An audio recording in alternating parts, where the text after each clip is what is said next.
Ladies and gentlemen, recorded in Fredericton, New Brunswick, Canada. It's time for Fight Night Picks with your hosts, Craig and Matt Allen. Absolutely stoked. And listen, I'm bringing back a phrase from 10 years ago for the card that we have coming up this weekend. Headlined by bantamweights Cory Sandhagen taking on the returning TJ Dillashaw. As always, one half of your host, Craig Allen. You can find me on Twitter and Instagram at Craig Allen FNP. With me to my left, to your right, Matt Allen FNP. See, I can't even get it out. I'm so excited. On the respective socials, Matt, we have a great card coming up this weekend. There's so many big-time fights in the lower weight classes. And hey, even if you like it, up at heavyweight, the high altitude, you have Shamil Durkimov making his return, taking on Chris Daukaus. But overall, what a great card we have coming up this weekend. Your excitement is more than justified for this card, because let's just even go back to this past weekend's main event. Islam Makhachev vs. Tugamoises. It's a good fight, don't get me wrong, but you know what fight's far more exciting? Cory Sandhagen versus TJ Dillashaw. And that's no disrespect to either guy in what was last night's main event, but when you have the former champion making his long-awaited return off of his rightful suspension, let's not get anything twisted, fighting one of the most exciting guys in this division in Cory Sandhagen, I know I am so thrilled for this card, and there's a ton of other great fights going up and down the card. You mentioned Abdurakhimov versus Chris Daukaus. I know I'm excited for Ian Heinisch fighting Nassourdine Imavov. Adrian Yanez, Randy Costa is a really big fight. Like, there's a lot of really great fights in this card, top to bottom. So from last week, there were a few salty customers in the comments section. They said, hey, you're crazy for not picking Alain Baudot. So I threw it out there in the comments section. If Baudot wins, I'll do a shot at Dustin Poirier's hot sauce. And then there was somebody else that said, Conejo Mad is going to absolutely blow the doors off Amanda Lemos. And hey, was the stoppage a little controversial? Maybe, but Lemos blew the doors off Conejo. So there's the Dustin Poirier's hot sauce. I'll trickle a little bit. But that's only because it tastes good. Squirt a little bit. That was real. But Matt, there's a reason why I'm fine with squirting that, because we have a battle of the junk food on this card. What can you tell us about it? So we do have Adrian Yanez, the Dr. Pepper. I don't know if he's officially sponsored yet, but hopefully we can get something going. And Randy loves his Reese's Pieces, which is something I can relate to. And that's the good thing. It's like, that's kind of the people's main event. It's not often that you have two unranked fighters that there's this much excitement around them fighting. And it's not like evil bad blood. You know what I mean? Like, you don't have to be like Conor McGregor going dark on Dustin Poirier to get people excited for a fight. Randy Costa and Adrian Yanez are just excited that they both like junk food and they're both really good bantamweights. And I know I'm thrilled for that fight. Well, we love the fight, so without giving it away, let's flip it on over to our Fight of the Night screen. It's always presented by Manscaped. You can check them out, manscaped.com. Use promo code FNP. You're going to save 20% off and get free shipping. So, without further ado, throw it on over to that Fight of the Night screen. And when we're talking Adrian Yanez and Randy Costa, I mean, you look at this fight, one guy, 13-3. You look at his losses, I mean, against names that you know and recognize. Miles Johns, who was supposed to be on last weekend's card. Unfortunate that his fight with Anderson Dos Santos fell out, but losing a split decision like that, it's no worries whatsoever. And so far in the UFC, Adrian Yanez has looked amazing. Even his win on Contender Series over Brady Huang. Then he picks up a huge win over Victor Rodriguez. I had said maybe the worst fighter in the UFC. He made him look like it. Gustavo Lopez, definitely not one of the worst fighters in the UFC. Big win for Adrian Yanez there. And it lasted quite a while into the third round. Randy Costa, still a buzzsaw. His only loss in his career, call up against Brandon Davis. So for Randy Costa, for Adrian Yanez, perfect matchmaking here. I was a little down on Costa coming into his last fight, but man, this guy has looked amazing. And listen, go Reese's Pieces. Reese's Pieces for life. Oh, yeah. Two guys, they both could not have picked better snack foods. If I got a, tier list pop, Dr. Pepper's near the top. And for snacks, my number one. Reese's are near the top, too. So I agree with both guys' snack choices. Here's the thing. When guys like Teddy Atlas are tweeting about your boxing in MMA and you're an unranked fighter who not many people know about, it means that you're doing something right. And the fact that Adrian Yanez is a fighter like that who seems to get more acclaim than he probably should for where he's at in his career tells you all you need to know. And for Randy Costa, just go back to the Brandon Davis UFC debut. He fought Brandon Davis on a day's notice, and that fight was absolutely insane for as long as it lasted. I understand he lost, but that was one of those rare fights where I do feel like he gained stock, even though he did lose that fight, because it was absolutely wild for as long as it lasted. And for Costa, yeah, his last 2 wins might not be over the best level of competition, but it matters how you win your fights, and he's going out there absolutely beating the brakes off his last 2. I think this fight's going to deliver. Can't wait for it. Well, it's going to be tough to pick another selection, but let's throw it to our second choice for fight of the night. And for our second choice for possible fight of the night, listen, it was between 3 bantamweight fights. You had Costa and Yanez, you have Phillips taking on Paiva, and the main event's a great fight too. Exactly. But you want to be a hipster and you want to make the hipsters pick. Kyler Phillips so far in his young UFC career, he had that fight against James Gray over on Contender Series. He ends up getting the win. He beats Gabriel Silva, who was always in the shadow of his brother, forever prospect. Matt, who is it? Claudio. No, not Claudio Silva. Oh, no, Eric Silva's his brother. Eric Silva, forever prospect, and that's a fight of the night, and then he's able to get the win over Cameron Else, where he gets a performance bonus. His last time out, he had a great fight. It was definitely in the running for fight of the night against Sung Yadong. Very close fight, unanimous decision nonetheless. Kyler Phillips looked amazing. For Raulian Paiva, couldn't make weight his last time out. Weighed in at 129 pounds. Ends up his fight got scrapped. His last win was against Zhalgas Shumagulov a year ago. But I love this fight stylistically. I think this fight's going to be a really fun one. I know Kyler Phillips has a lot of hype going into this fight because a lot of people were excited after that Sung Yadong fight, myself included, and I don't really care how you judge that fight. It really showed that both guys deserve to have a number next to their name in the bantamweight division. And for Raulian Paiva, this is a really big opportunity for him. You mentioned the weight miss. If you're able to go in there and beat a guy like Kyler Phillips, who is not only a very entertaining prospect, but a prospect who seems to have a very high ceiling too, then that really just transfers all the hype over to Raulian Paiva. And in a division like bantamweight, only 1 or 2 wins can really get you up against like a legend in the division, even like a Jose Aldo. So that just kind of tells you this fight's exciting, but it's who these guys could be fighting next, which makes it even more exciting. Crazy to see Kyler Phillips with 10 pro fights, and he's older than Raulian Paiva, coming in with 23, so I can't wait for this one. Should be a striker's paradise for what it's worth, but we'll see who can add the wrinkles of their game to this one. Matt, you got to check it out. Manscaped.com, they're presenting this fight of the night screen. Use promo code FNP, you're going to get 20% off and free shipping. Absolutely loaded card to come. So overall, it is a stack card coming up, and you're not going to want to miss any of those individual videos. If anything changes this week, I will be away. However, we'll update as needed. And of course, we have had some fights that were shuffled around. Trevin Jones was originally supposed to take on Tony Kelly. Aaron Phillips was supposed to fight Cameron Else.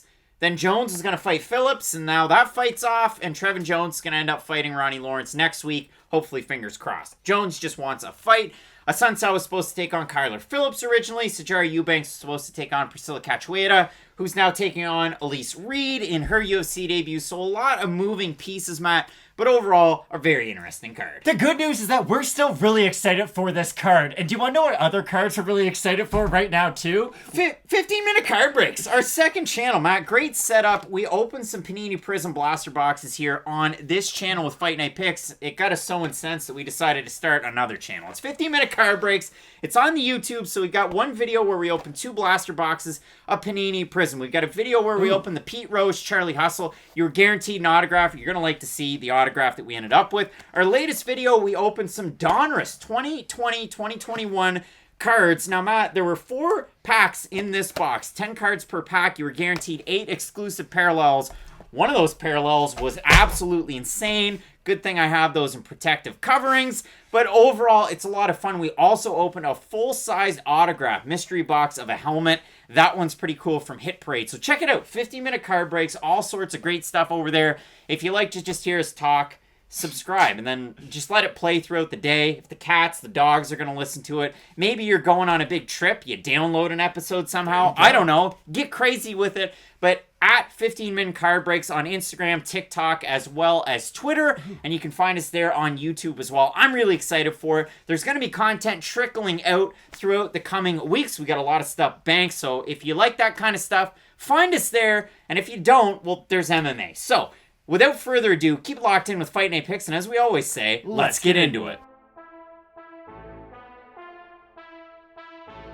What feels like a make or break fight coming up this weekend at women's strawweight, and you heard that right. We have the Canadian transplant from Romania, Diana Belbita, the Warrior Princess. She's taking on Fusion XL's Hannah Goldy. Her nickname's 24K. Can she make it work? Is she 48% of Danige? Maybe. I don't know. That's the first thing that came to my mind. Let's see what happens. But for Hannah Goldy, 5-1 the overall record. If you've seen her fight, you know how good her striking is. In and out, a lot of volume, a little bit of power there to boot. Now, the thing that you might not like if you do look at Goldy's overall body of work, she debuted against Jillian Robertson back in 2016 and beat her.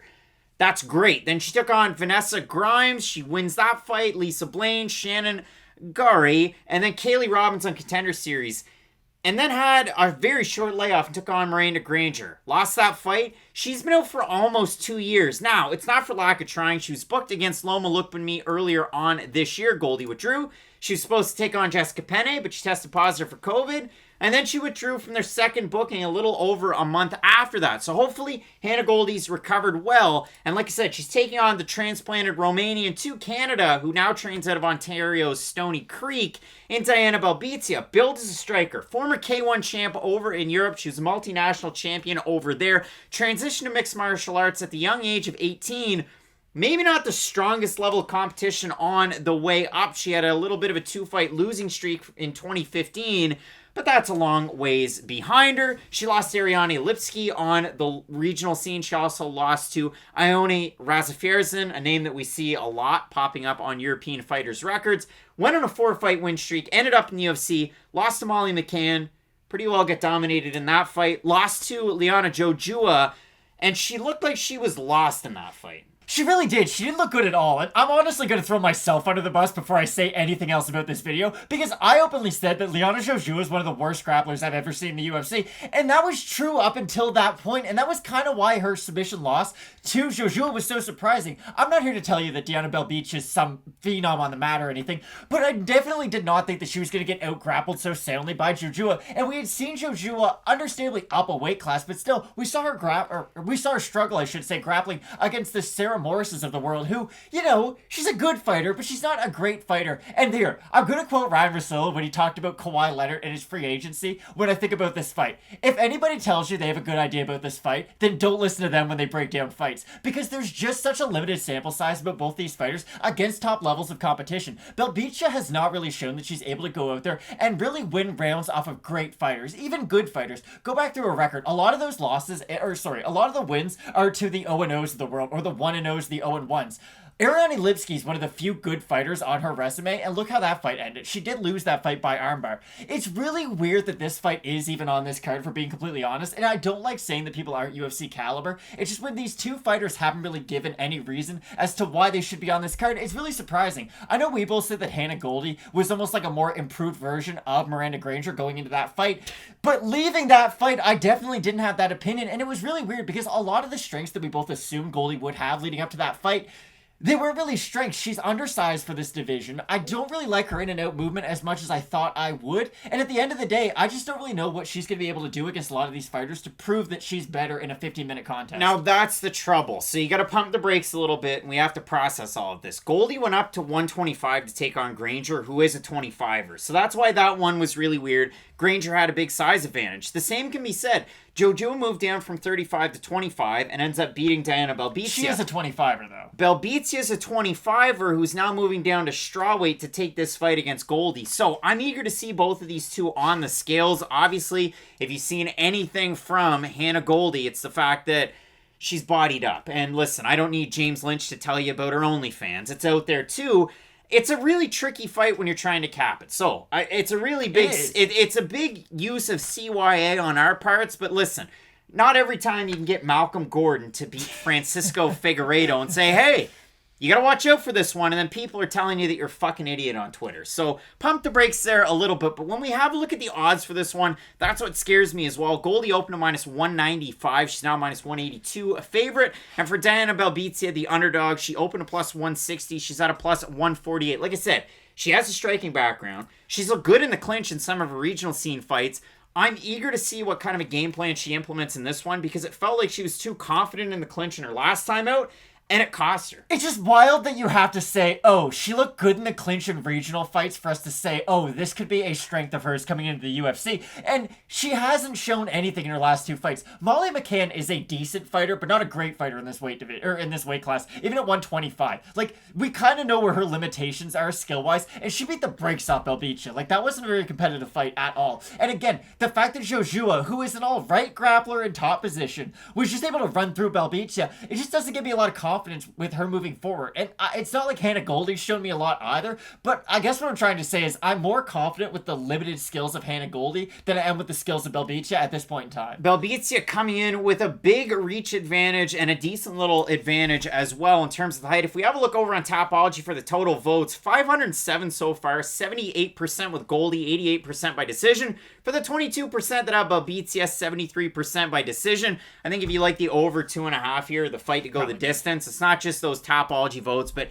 if you look at it for Hannah Goldy over her career, she has 1 finish win. For Diana Belbita, she has only 3 decisions, but so far in the UFC, 1 decision against Molly McCann, and then the quick loss to Liana Jojua, the forever grappler. Hannah Goldy, not so much a grappler, more of a death by 1,000 cuts. So for me, I like the decision pick, but if my back was against the wall and Matt likes me to make a pick, I'm going to go with Hannah Goldy, but again, maybe not the most confident. I think the volume's going to play out in her favor in this fight. For Diana Belbita, going to have to close the distance, which is going to sound strange because she is the bigger, longer fighter. But it's the side-to-side movement of Hannah Goldy, always working that footwork in her fights that you like to see. So for those reasons, I'm going with Goldy. But if you can make a good argument for Diana Belbita, you let us know down below in the comments section. I can't disagree with anything you said on this fight. Again, Belbita is going to have her opportunities, and if she can get this fight to the clinch consistently, then she might just be able to win minutes, which would then equal winning rounds. But other than that, I do think Hannah Goldy is going to be the one, at least in the middle of the cage. I do like her footwork slightly more than Belbita, and I do think she can at least avoid some of the strikes of Diana on the feet and at least retaliate with her own. So ever so slightly going to pick Hannah Goldy, but I think we've thrown up enough like red tape on this pick that I wouldn't put any money on this fight. Both of us going with 24K Hannah Goldy to get the win. You're not going to want to miss the rest of the predictions for this card, Matt. Listen, we've got the junk food special. It's Reese's Pieces versus Dr. Pepper. In the air. People don't come here for the singing. I tried. But you can come for 15-minute card breaks. It's also our channel. You can find a link to that below in the description. You're not going to want to miss any of the content for this week. So as we always say, Matt, with Fight Night Picks, let's get into it. Somebody at home will be watching this one and saying, boys, we have quite the fight coming tonight. Matt, Sijara Eubanks moving back down to flyweight. Yikes. And she's going to be taking on Elise Reed. Matt, Elise Reed, I have a great stat line for her because she's had an absolutely incredible life so far coming into the cage. This one from MMAprospects.com. She was the Cage Fury Fighting Championship strawweight champion, a U.S. Army reservist, an Iraq war veteran, a Virginia Military Institute highest-ranking female graduate, third-degree Taekwondo black belt, and the owner of chief instructor of Kickside MMA. That's absolutely insane. I've gone back through and watched a lot of different interviews from Elise Reed, and there's a lot of them out there this week. But one with JHK that he did with Sportskeeda. Now, he does great work for us, and he does great work for them as well. But she has a wild military background. She teaches a lot of different courses out there, too. She mainly served in Kuwait, but also a little bit in Iraq. And if you look at the way that she fights, she does fight in a very karate-style stance. She throws a lot of front kicks up the middle, mixes in her kicks with her punches. She has decent takedown defense. I wouldn't say it's great, but she has decent takedown defense against a lot of those upper body throws that we see in some of women's MMA, and good enough defensive grappling from what we've seen so far. She's been able to reverse a lot of positions. For Elise Reed, I remember watching her first fight on the Bellator prelims way back when at Bellator 231, and I was a lot less excited for Elise Reed than I was to see Rebecca Brigman fight. And if you're a Rebecca Brigman fan, she's got a big fight coming up with the fight organization that we cover live and in person, NEF, at NEF 44. She's going to be taking on Bangor's own Glory Watson. Can't wait for the fight. Watson's a hell of a fighter. You look up her amateur record, it's wild. I think I've been there for every fight. She's 0-1 pro. All that to say, Rebecca Brigman, also known as Orion Star, Google it. Just Google it. But for Elise Reed, she picked up a TKO win there. She won by decision against Jasmine Jaws the Vicious. She beat Jillian DeCourcy that you see on Twitter every single week. And then she beat Hillary Rose at CFFC 97 just a couple of months ago. So for Elise Reed, huge call-up. Sijara Eubanks was supposed to take on Priscilla Cachoeira at 135 pounds, who just came off a huge win in her own right. That was going to be an interesting fight for Eubanks, whose record isn't sexy whatsoever. The UFC is going to say 7-6. We're going to say 6-6. But the last time she fought at 125, she weighed 127.2 against Roxanne Modafferi back in 2018. So it's going to be a return. She's 36. What are you saying? I don't think this fight's going to be competitive at all. I got to get that out of the way right now. And my opinion of Sijara Eubanks is probably 15% lower than what the average is, but this is the problem. Elise Reed's style, and I'm going to push back on one thing you said. Her defensive grappling isn't great. She does get into a lot of bad positions. Now, she has been able to work herself out of those positions against some levels of competition, but you shouldn't be getting put into inverted triangles and then sweep from the top position. That's the problem. When I've seen you in positions like that with much lower level competition and much worse grapplers than what Sijara Eubanks is going to be bringing into the UFC, it's just a really hard ask. And I know we say this a lot. When you're on short notice, when you get brought into short notice, yes, you can have like the Terrence McKinney type wins, but unless you have knockout power like that, it's going to be really, really hard to go out and have a full gas tank that someone normally would when they have a full training camp. So the fact that Elise Reed's taking this fight on short notice against a much, much larger fighter, and this is the thing about Sijara Eubanks, I don't know what her weight cut's going to be. It could be good, it could be bad. I'm not going to know the answer to that question until question mark kicks. But for right now, what I can tell you is that Sijara Eubanks hits way harder than Elise Reed. She doesn't have great stand-up, and she does actually leave herself open quite a bit, but she is a fighter who throws everything in her shots. If you go back to the Aspen Ladd fight, and I'll be very honest, I probably put too much stock in that fight than I should, but if you could... My whole theory is that if you're that fighter one night, then you could be that fighter again another fight. And she looked really good in that fight. I understand Aspen Ladd walked away with the win, but the fact that Sijara Eubanks was able to have a fight of the night with Aspen Ladd, who at the time was considered like the contender in the division, of course, till Jermaine Durandamy beat her, I don't see this being that competitive. I really do think Elise Reed's going to have a very hard time with the physical strength of Sijara Eubanks, and the fact that Reed throws so many kicks is actually going to be a detriment to her. The fact that she throws kicks is actually going to take away from her own mobility, and if you're throwing a lot of kicks, you can't really move when you're throwing kicks. And the problem, well, you can't. When one foot's in the air, the other's going to be on the ground. And with someone like Sijara Eubanks, who can just do that really nasty grind style of wrestling where I'm going to hold you against the cage, I'm going to sap you of your strength, and I'm going to try to take you down, I think it's a really hard ask for Elise Reed. If she did have like real knockout power, one punch, one kick power, then I might believe in her. I'm just having a really hard time seeing the areas of the fight that she'll have success in. It is really tricky, and that's an agreement, because yeah, when you're throwing kicks like that and you have to plant, that's Eubanks' time to just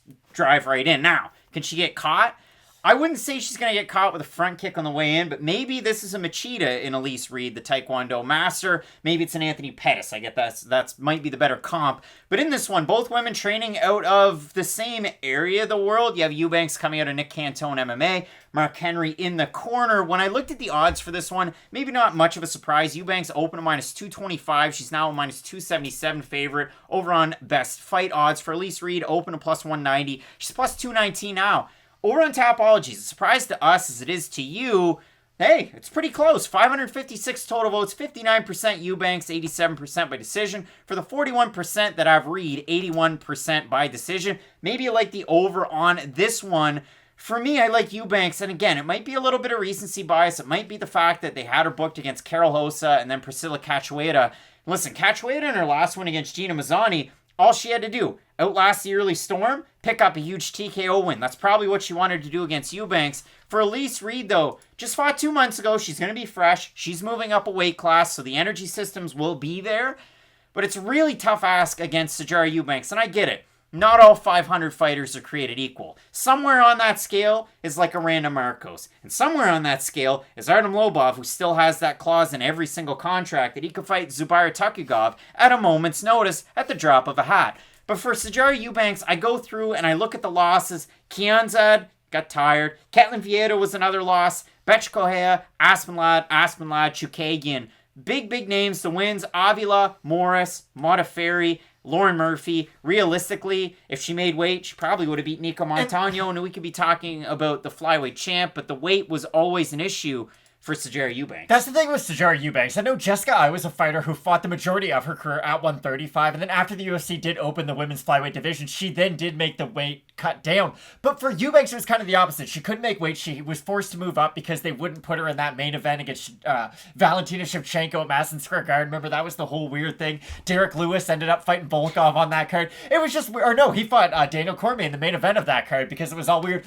But Sijara Eubanks at 125 really is a problem. Like, that is her weight class if she is able to make the weight. I understand that's a very big caveat, but people have kind of forgot how good she was down at 125. Against the bigger fighters at 135, her physical strength isn't really shining through as it does down a weight division, and I really do think that if she can make this weight comfortably, then this fight will not be much of a contest. Elise Reed, she is an American hero, and that's not a joke coming from a Canadian, so credit to the service, but for me, I'm going with Sijara Eubanks. I think the physicality could be an issue, but I'm not throwing it on a card because that red flag of the weight. You're going to have to wait for question mark kicks. Hey, we'll see what happens later on in the week. You also have Eubanks here? Yes, I do. Both of us going with Nick Cantone, MMA Zone, Sijara Eubanks to get the win. You're not going to want to miss the rest of the videos. In the co-main event at 135, Maycee Chiasson's got a really tricky fight taking on Aspen. And in the main event, holy smokes, the return of the little snake in the grass. TJ Dillashaw is going to be taking on Cory Sandhagen. You're not going to want to miss this. Keep it locked in with Fight Night Picks, as we always say. Let's get into it. It was really hard to narrow down our Fight of the Night selections for this weekend. In your main event, you have a wild fight coming up between Cory Sandhagen and the man himself, TJ Dillashaw. And it goes on from there. This fight is no different. We have Julio Arce taking on Mr. Highlight Andre Ewell. And for Andre Ewell fans, stay tuned for more with Fight Night Picks. If you're not already subscribed, do so. It's easy. It's free. I won't charge you. You toss us a like. I'll pat myself on the back and Matt. And listen, maybe an angel gets his wings. But in this fight, this is Julio Arce's first fight since 2016 at bantamweight. His last time out was a second consecutive loss against Brian Kelleher. He ended up losing that fight by submission. But since then, well, he's only lost 2 fights. 2 of his last 3. Hakeem Dawodu by split decision. That was back in 2019, the last time we saw him. He had a fight booked earlier this year against Timur Valiev that he was forced to withdraw from. He had a win over Julian Erosa before that, a loss against PFL's Shimon Moraes by split decision as well. But in the UFC, a win over Dan Ige and also win over Daniel Tamor. Is he your favorite, Tamor? Probably, I'd have to say. Your favorite over David, but I was in the building for his win over Dan Ige, and that cemented my love for Julio Arce, my respect for Julio Arce. This is a former Ring of Combat featherweight champ. He had an absolute great run before he came into the UFC, and he's one of the lone fighters that you see in the UFC training out of Tiger Schulman's. Mike Trezano, another one. Shane Burgos, another guy as well. 2 great guys to train with for a fight like this against Andre Ewell, who has some of the lankiest, longest strikes that you're going to find in this division. Andre Ewell's a guy who we've been talking about his boxing for what feels like years now, and it almost felt like the UFC was starting to come around on the Andre Ewell hype train. They were like, hey, you want to fight Marlon Vera? And I know, I was really excited for that fight. Chito Vera, he's super exciting, never gets into a boring fight. At that time, Andre Ewell had just come off the Anderson Dos Santos win, and he looked great in that fight.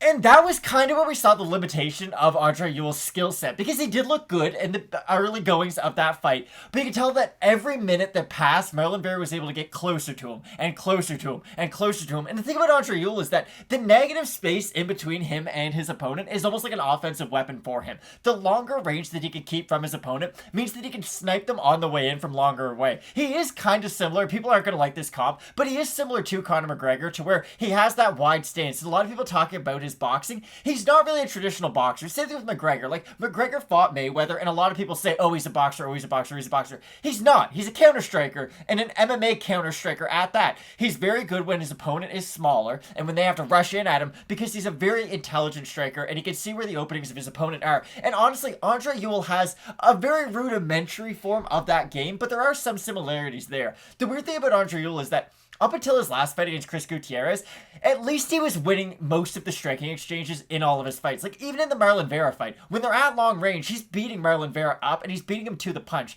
But once they get into clinch and on the ground, Marlon Vera just beats the brakes off him, and that really is the problem with Andre Ewell. When you do find a way to get on the inside of his range, he really does struggle. And he's not a guy like Brian Ortega, who figured out, okay, I'm tall and I'm good at boxing. Well, when guys get close to me, oh, I should probably learn elbows and spinning elbows, because now I'm going to make them pay for it. Andre Ewell's never really found down that close range weapon, and I really do feel like he's a fighter who, if he could just figure out like a basic tie clinch and throw some knees up the middle, I really do feel like he could win some of those close fights that he has lost. But the last loss to Chris Gutierrez really did hurt the stock of Andre Ewell in my mind's eye, because he not only got beat up with the leg kicks, he got beat up with the body kicks, and he even started to lose some of the boxing exchanges with Gutierrez through the end of the fight.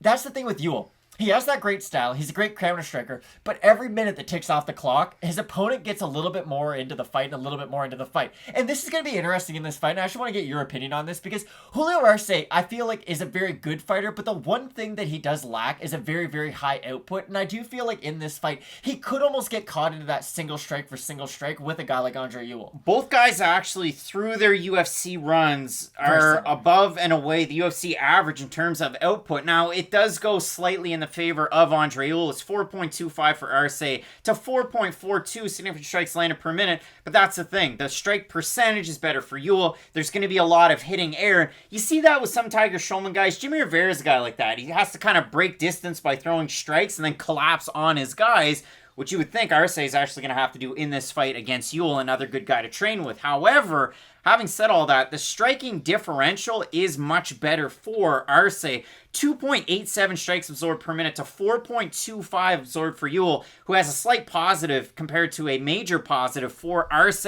In terms of the grappling, a little negligible. I mean, listen, you're not going to see Ewell shoot for takedowns, although over on his Instagram, he has been training his wrestling at the Silverback Wrestling Academy with Pedro Tavares and Ian Butler. So maybe you do like to see that. I think that's a good picture to see from the last couple of weeks.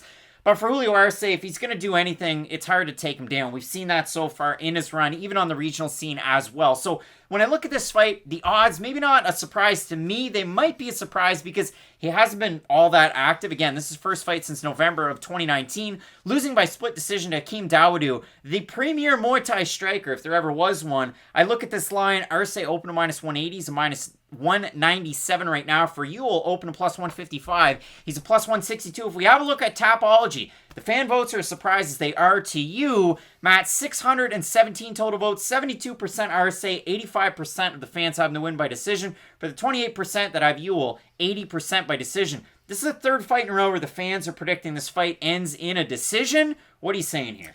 This is a weird fight, honestly, because I can see a world where Andre Ewell is able to keep that distance. He is able to just crack left straight, left straight, left straight, and just keep on landing on Julio Arce, because I do feel like the speed advantage does lie with Andre Ewell. The issue is that he doesn't have that plan B backup. He doesn't have a great takedown he can go to if he does get hurt on the feet. He doesn't check leg kicks, which is another really big issue, and we saw that hole get completely exposed in his last fight. And that's really my problem with Andre Ewell. I love the plan A, but the problem is, where is the plan B? We've never really seen him be able to go to a really solid backup plan in any of these fights. And this thing about Julio Arce, he can be a little bit of a slow starter, and that could give Andre Ewell a chance to crack him early on in the fight. But other than that one early opportunity from Ewell to crack him when he's cold, I actually do like Arce by decision in this one. For Arce, I think it's going to be one of those rolling tide type of fights, and that's why I like Arce in this one as well. Again, I think a guy that took that time off. It's unfortunate that we didn't get to see the fight against Valiev, and you might kind of snicker at that one because of how good Valiev is and how good of a fight he had against Raoni Barcelos. It would have been a tough fight for Arce. Would have been a tough fight, but he's been planning the move down to bantamweight. It's not like this was a snap judgment like, well, Sijara, Eubanks, and Elise Reed meeting in the middle at 125. So for those reasons, I like Julio Arce. If you really do feel strongly about Andre Ewell, you let us know down below in the comments section, and you're not going to want to miss our own JHK's interview with Mr. Highlight. So check that out on the channel. Keep it locked in with Fight Night Picks, and as we always say, let's get into it. Absolute fireworks and a possible fight of the night at bantamweight. We have Adrian Yanez taking on the Zohan Randy Costa. Matt, I absolutely love this fight. You can find him on Twitter and Instagram at MattAllenFNP. You can find me at CraigAllenFNP, and the channel, well, it's at Fight Night Picks. Matt, we have a battle of the junk food. What can you tell us about it? Fights like this don't happen in the UFC all that often. Normally the UFC, A, doesn't like it when fighters represent their own brands outside the UFC, but also, we don't normally get prospects of this caliber fighting each other so early on in their careers, and that's what makes this fight so exciting. And I know there's a lot of people just like us who almost call for these guys to wait until they're a little bit more progressed into their MMA careers before we match them up, but I gotta be honest, I think this fight is an absolute treat buried on the preludes, because Adrian Yanez is a guy who, it's not just us talking about him, it is pretty much everyone across the UFC is talking about Adrian Yanez and the hype that he has right now in the UFC. He's not just compared to a small Jorge Masvidal because of his fighting style and his looks. He's getting very similar results to Masvidal, at least in the later half of Masvidal's career, because for the longest time, Masvidal was almost known as the split decision king, and then he became known for his crazy boxing. Adrian Yanez is just known for the crazy boxing and not having the close split decisions to begin with, and this fight against Randy Costa is going to be interesting because we're going to get the answer of who really is the prospect at 135. I really do think this fight's going to answer that. It should be a great one. Now, I had the knock against Randy Costa, the fact that when he came into the UFC, he had a great record. He was getting wins that you wanted to see. 46 seconds, 11 seconds, 111, 42. But the guys he was fighting, 0-4, 0-0, 5-9, 0-1, it really scared me. He got the incredibly short notice call-up back in 2019 against Brandon Davis. He lost by rear naked choke, but it was a lot of fun while it lasted. That was UFC 236, Holloway versus Poirier, number 2. Dustin Poirier, interim champ? Wowee. But then after that, he beat Boston Solomon, and he threw everything and the kitchen sink at him in that fight. But it was the home for the right hand that Boston Solomon it almost looked like he couldn't see it coming. And every time, it just hit over and over again. The neat thing about the guy that is Randy Costa, and we really saw that in the Journey Newsom fight, and you can kind of touch on it a little bit more. I'll pass the torch. Is the fact that his footwork's wonky, and he always leaves guys guessing. And even in the Newsom fight, you could see Newsom's hands were down, almost as if to block the body kick. It was a very similar knockout to the one that Rose Namajunas had over Wei Li Zhang not that long ago, because it feels like a lot of the time when someone gets knocked out in under a minute, we like to say, oh, it was just a flash KO, it was a fluke. But you can actually set up a knockout in a very short amount of time, and that was what we saw in that Journey Newsom fight. The footwork that Randy Costa shows to his opponent is very interesting. It is very Lyoto Machida-esque, to where he likes to feint his kicks a lot with kind of moving his hips. You'll see that a lot in the Journey Newsom fight, where he's kind of moving in this almost like figure 8 pattern, switching stances a lot, but he is feinting kicks constantly, and for a guy who has really good boxing, that's just a great way to almost feint your way on the inside to get to where you're good at to begin with. And that's what's going to be the interesting thing about this fight, because I'm going to say something that might seem controversial, but then I'm going to explain my point. I actually think Randy Costa has more power than Adrian Yanez in this fight. I do think that the timing and the speed, though, lies with Adrian Yanez. I really do feel like the hand speed of Adrian Yanez is the thing that puts his power up to the next level, because if anything is true in MMA, it's that speed kills. If you don't see the shot coming, it's going to hurt you that much worse. And that's what Adrian Yanez has basically made his young career off of up until this point. He's not only a great boxer, he's a phenomenal counter striker. And I'm actually going to steal something that Luke Thomas brings up all the time. He likes to strike on the half beat. You see a lot of fighters, this is going to sound, I'm going to go on a Robin Black tangent. Fighting can be like dancing where there's a rhythm sometimes, and you can tell that when guys step, they almost have a rhythm to their fight. Adrian Yanez is great at breaking up his opponent's rhythm, and it's not something you often see from an unranked fighter. There's a fighter that you see, and this is at the upper echelon, that Adrian Yanez kind of borrows something from, to borrow from the Robin Blacks and the Luke Thomas and the great analysts that are out there. You talk about hitting on a half beat. You watch Max Holloway in any of his fights. The Brian Ortega one's a good example. I'll go with Calvin Kattar because, well, the Boston connection or the Massachusetts connection, but every time that Kattar would try and do something, Holloway's going 1, 2, and then as Cater's walking away, bang, bang, I'm throwing an extra couple. Adrian Yanez does exactly that. You see that in the fight against Rodriguez. It's like, okay, he's done. I can kind of move away, and then bang, you get hit by a head kick, and you're floored, and you're knocked out. Adrian Yanez's last fight is the one that, it didn't win me over. I think I was already won over. We had the conversation with him in This Week in MMA. It's a lot of fun. You can check it out. And he has quite a bit to say about one half of this weekend's main event as well. He does. And you know what? That's a good time. Let's clip that one in right now. Really, you're in one of the busiest divisions in the sport. It's popping off. You get TJ Dillashaw coming back into the fold in the new year. What's your take on the top tier of the division and the return of the former champion TJ Dillashaw? I'll speak of the state of the division first, then I'll answer the TJ Dillashaw.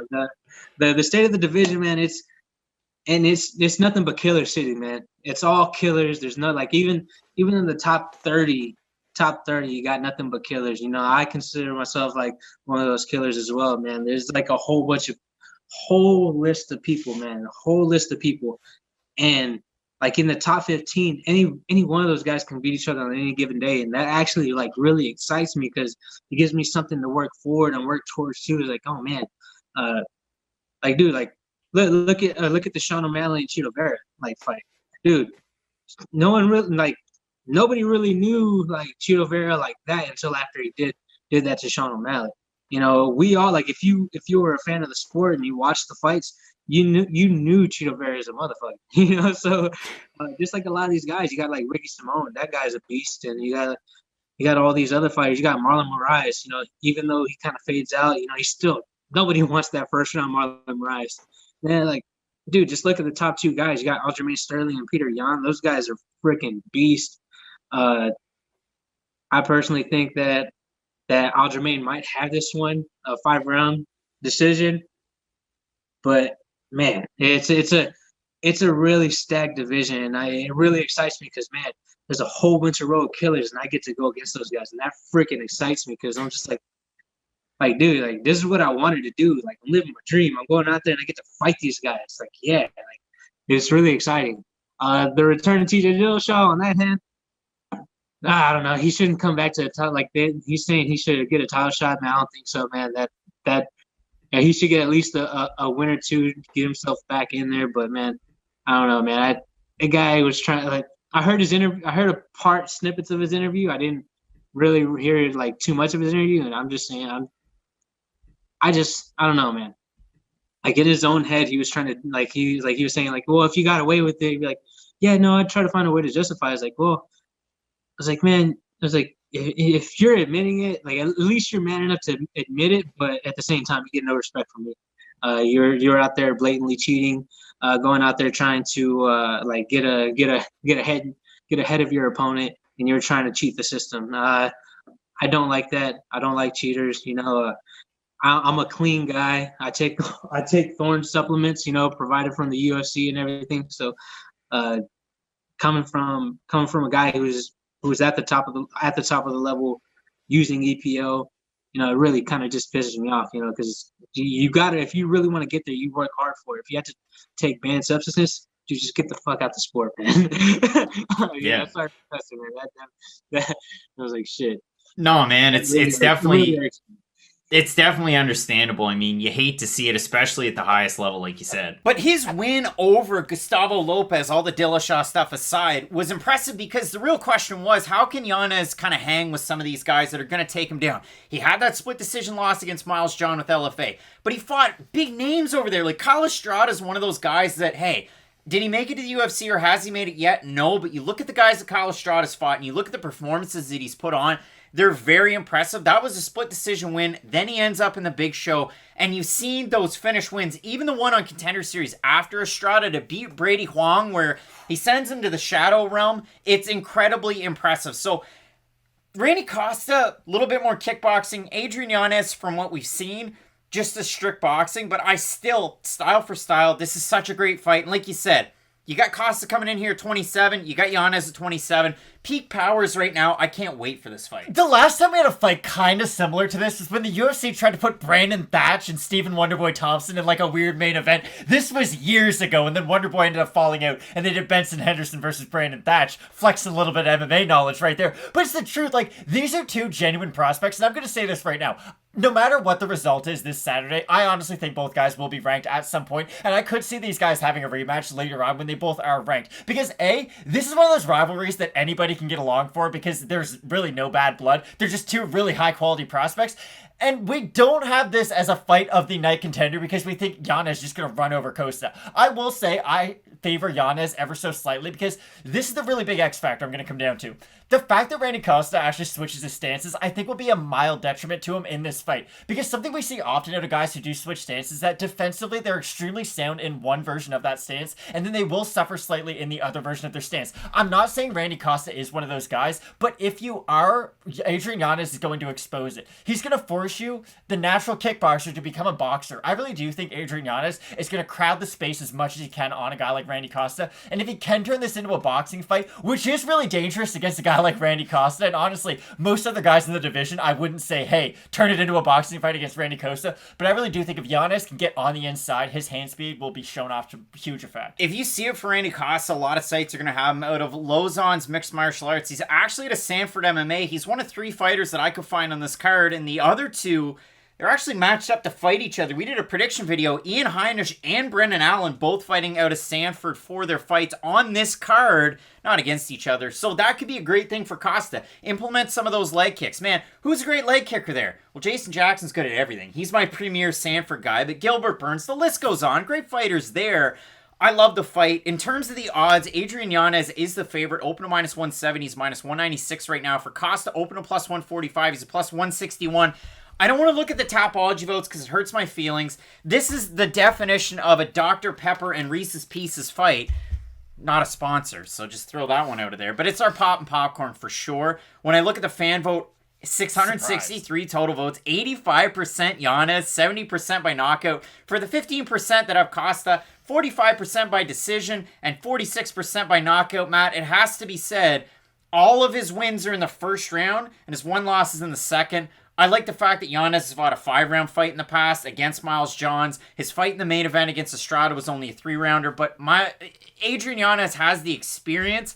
I like that as a factor, but if Costa goes out there and starts to pepper the legs, work the body, work his kicks into this game, Costa definitely has an opportunity as a dog. I love the fight. I'm going Yanez, but I think it's a really close one. Yeah, this fight should be amazing. Again, I am ever so slightly going to pick Adrian Yanez, but this is one of those fights where I would not be surprised no matter how it does end. Again, I do feel like the hand speed of Yanez is going to be the overall big factor in this fight. Even go back to the Brandon Davis fight for Randy Costa, and I know you can't take a lot from that fight because it was on such short notice for Costa, but Davis was able to hurt him when he was able to make it into a boxing fight, when he was able to get on the inside of the range. And the other thing that Yanez does, kind of similarly to Davis, oddly enough, he does go to the body with his boxing combinations, and that was something that Davis was able to do to full effect against Costa. Again, should be a great fight, but final prediction, I like Adrian Yanez. Both of us going ever so slightly with Houston's own Adrian Yanez to get the win. Can't wait for the fight. Let us know down below in the comments section who you have and whether you prefer Dr. Pepper's 23 flavors to Reese's Pieces. We're going soft drink versus food.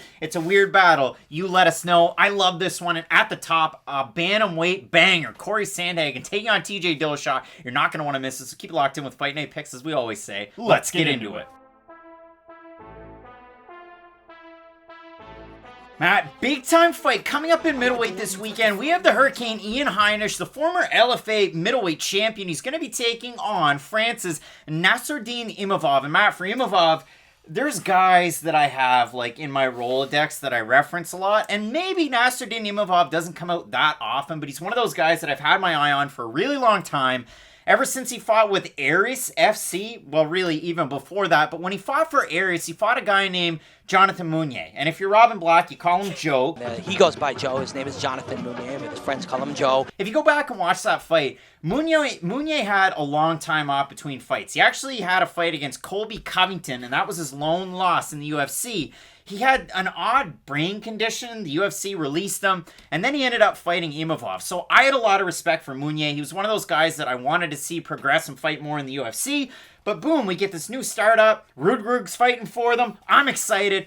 And Nassourdine Imavov looked great against him. His striking, his in and out movement, his long stance, his long punches. There's so much to like out of Nassourdine Imavov. Now, I went back and I watched his last fight. He ended up losing to Phil Hawes, and it was a majority decision. One of the judges scored at 28-28. The other two had it 29-28. I controversially on Twitter had it for Imavov. He didn't win. But I saw a lot of arguments for Hawes, and the majority did have Hawes to win that fight. But regardless, Imavov struggled with the pressure of Phil Hawes in that fight. It was a really weird fight, and it was one of those fights where, listen, I didn't have a horse in the race, but I found myself screaming at the TV because it was one of those cases where Phil Hawes is exhausted in the third round. Imavov's moving forward on him, hitting him with every shot he lands, and then just decides, oh, let's not go for the kill. It was weird because if he put his foot all the way down, he probably would have gotten Phil Hawes out of there, and we'd be talking about Nassourdine Imavov in a very different light. But it was true. In the first 2 rounds, he really did struggle with the pressure of Phil Hawes.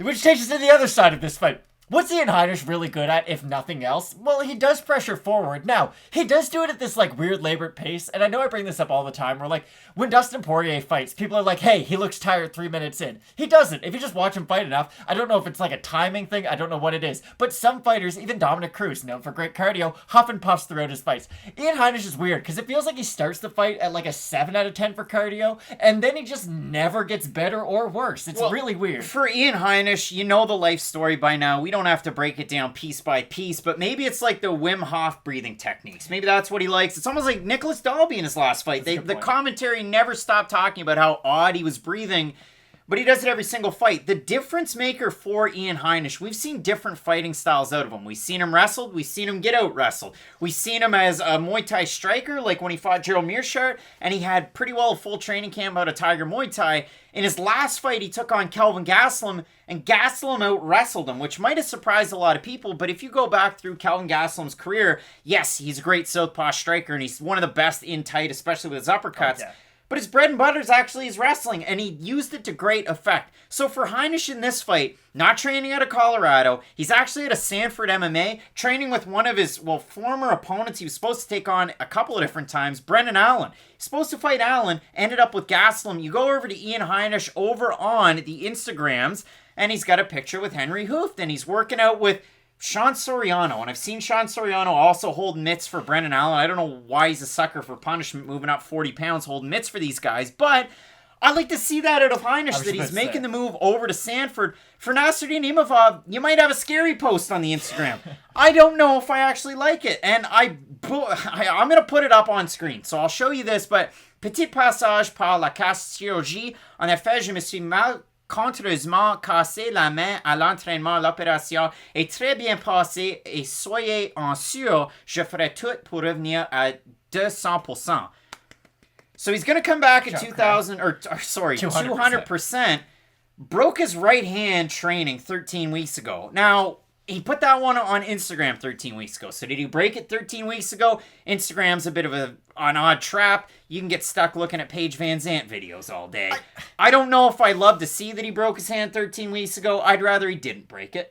I gotta let something out of the bag right now. I've never looked at Instagram and have that sway my opinion on a fight. I understand sometimes you might be able to take some from it, but you can put anything on there. People only put things on there that are positive and that they want other people to see. No one's not posting training videos and then they didn't have a training camp. Like, to me, I just can't put a lot into their social media. What I do know is that Imavov does struggle with larger pressure fighters in the cage, and I know that's what I normally get out of a fighter in Ian Heinisch. It was a little bit...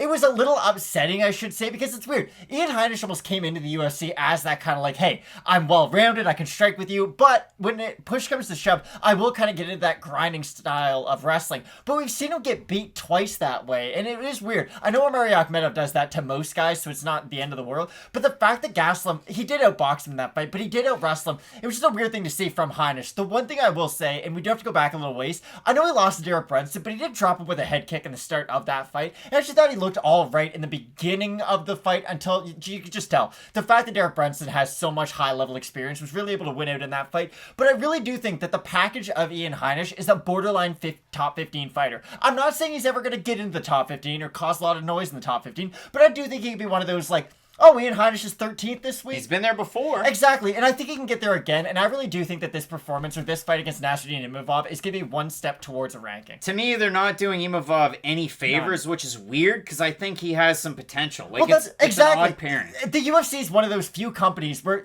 people like to say, oh, the NHL's global or NBA's global. The UFC is truly a global sport, and the fact that now MMA is legal in France, you'd think they'd want to promote a France star, but yeah, it is weird. It's just, this is weird matchmaking. We look at the odds. Heinisch open, a -115, just a slight favorite. He's now -150. For Nassourdine Imavov, open, a -105. He's a +123 or thereabouts on best fight odds. The total votes over on Tapology, 659 votes, 72% have Heinisch. The majority, 84%, have the win by decision. For the 28% that have Imavov, 75% by decision. And if you look at it for Ian Heinisch, Matt, I mean, decision losses all the way through. He lost to Marcus Perez by triangle when he was with LFA. And for Nassourdine Imavov, the losses but one by decision. Two by decision, one by submission. I'd like it to go the distance. I think Ian Heinisch is going to grind him out here in this fight. I don't like the fact that he had to, casser son main là. I didn't like that at all. And I don't think that's a great thing to find on the socials when you're doing your deep dive for the fights. So I like Heinisch in this one. I'm just going to expand on one thing that you said. I love the Sanford MMA connection with Ian Heinisch because if you looked at his performance leading up to the Gerald Meerschaert fight, the big key to that was, he went to Thailand. He trained in Thailand and got his Muay Thai better. If you want to continue getting better Muay Thai but not want to go to Thailand, one of the best places in the world to do it would be Sanford MMA. Tons of great training partners around his size too, and I really think that's the important thing. A lot of guys will be at gyms and they'll be like, this guy's a team alpha male. It's like, well, that's weird. He's a middleweight. Why is he training with a bunch of featherweights? The fact that Ian Heinisch is at a primary... I know it's changed recently, but still. The fact that Ian Heinisch is with a lot of guys like the Jason Jacksons, like the Gilbert Burns of the world. A lot of guys around his size he's going to be able to train with day in and day out. I really like that out of Heinisch, and I do think we're going to see an improved fighter this time out. Matt, it pains me to say Imavov's one of my guys, but I'm going with Ian Heinisch in this fight. You're in agreement here as well. And we've got a full slate of fights coming up. There's 13 on this card right now, so you're not going to want to miss any of them. Keep locked in with Fight Night Picks, and as we always say, let's get into it.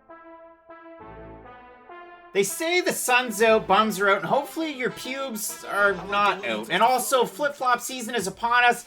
And listen, you're out here with those post-pandemic toenails. Nobody wants that. So don't worry, because our friends at Manscaped, they've got you covered. They just launched their 4th generation performance package and their Shears 2.0 nail grooming kit. Join the Manscaped movement by going to manscaped.com for 20% off and free shipping with the code FNP. It's just as simple as that. Now, listen, we've all been there.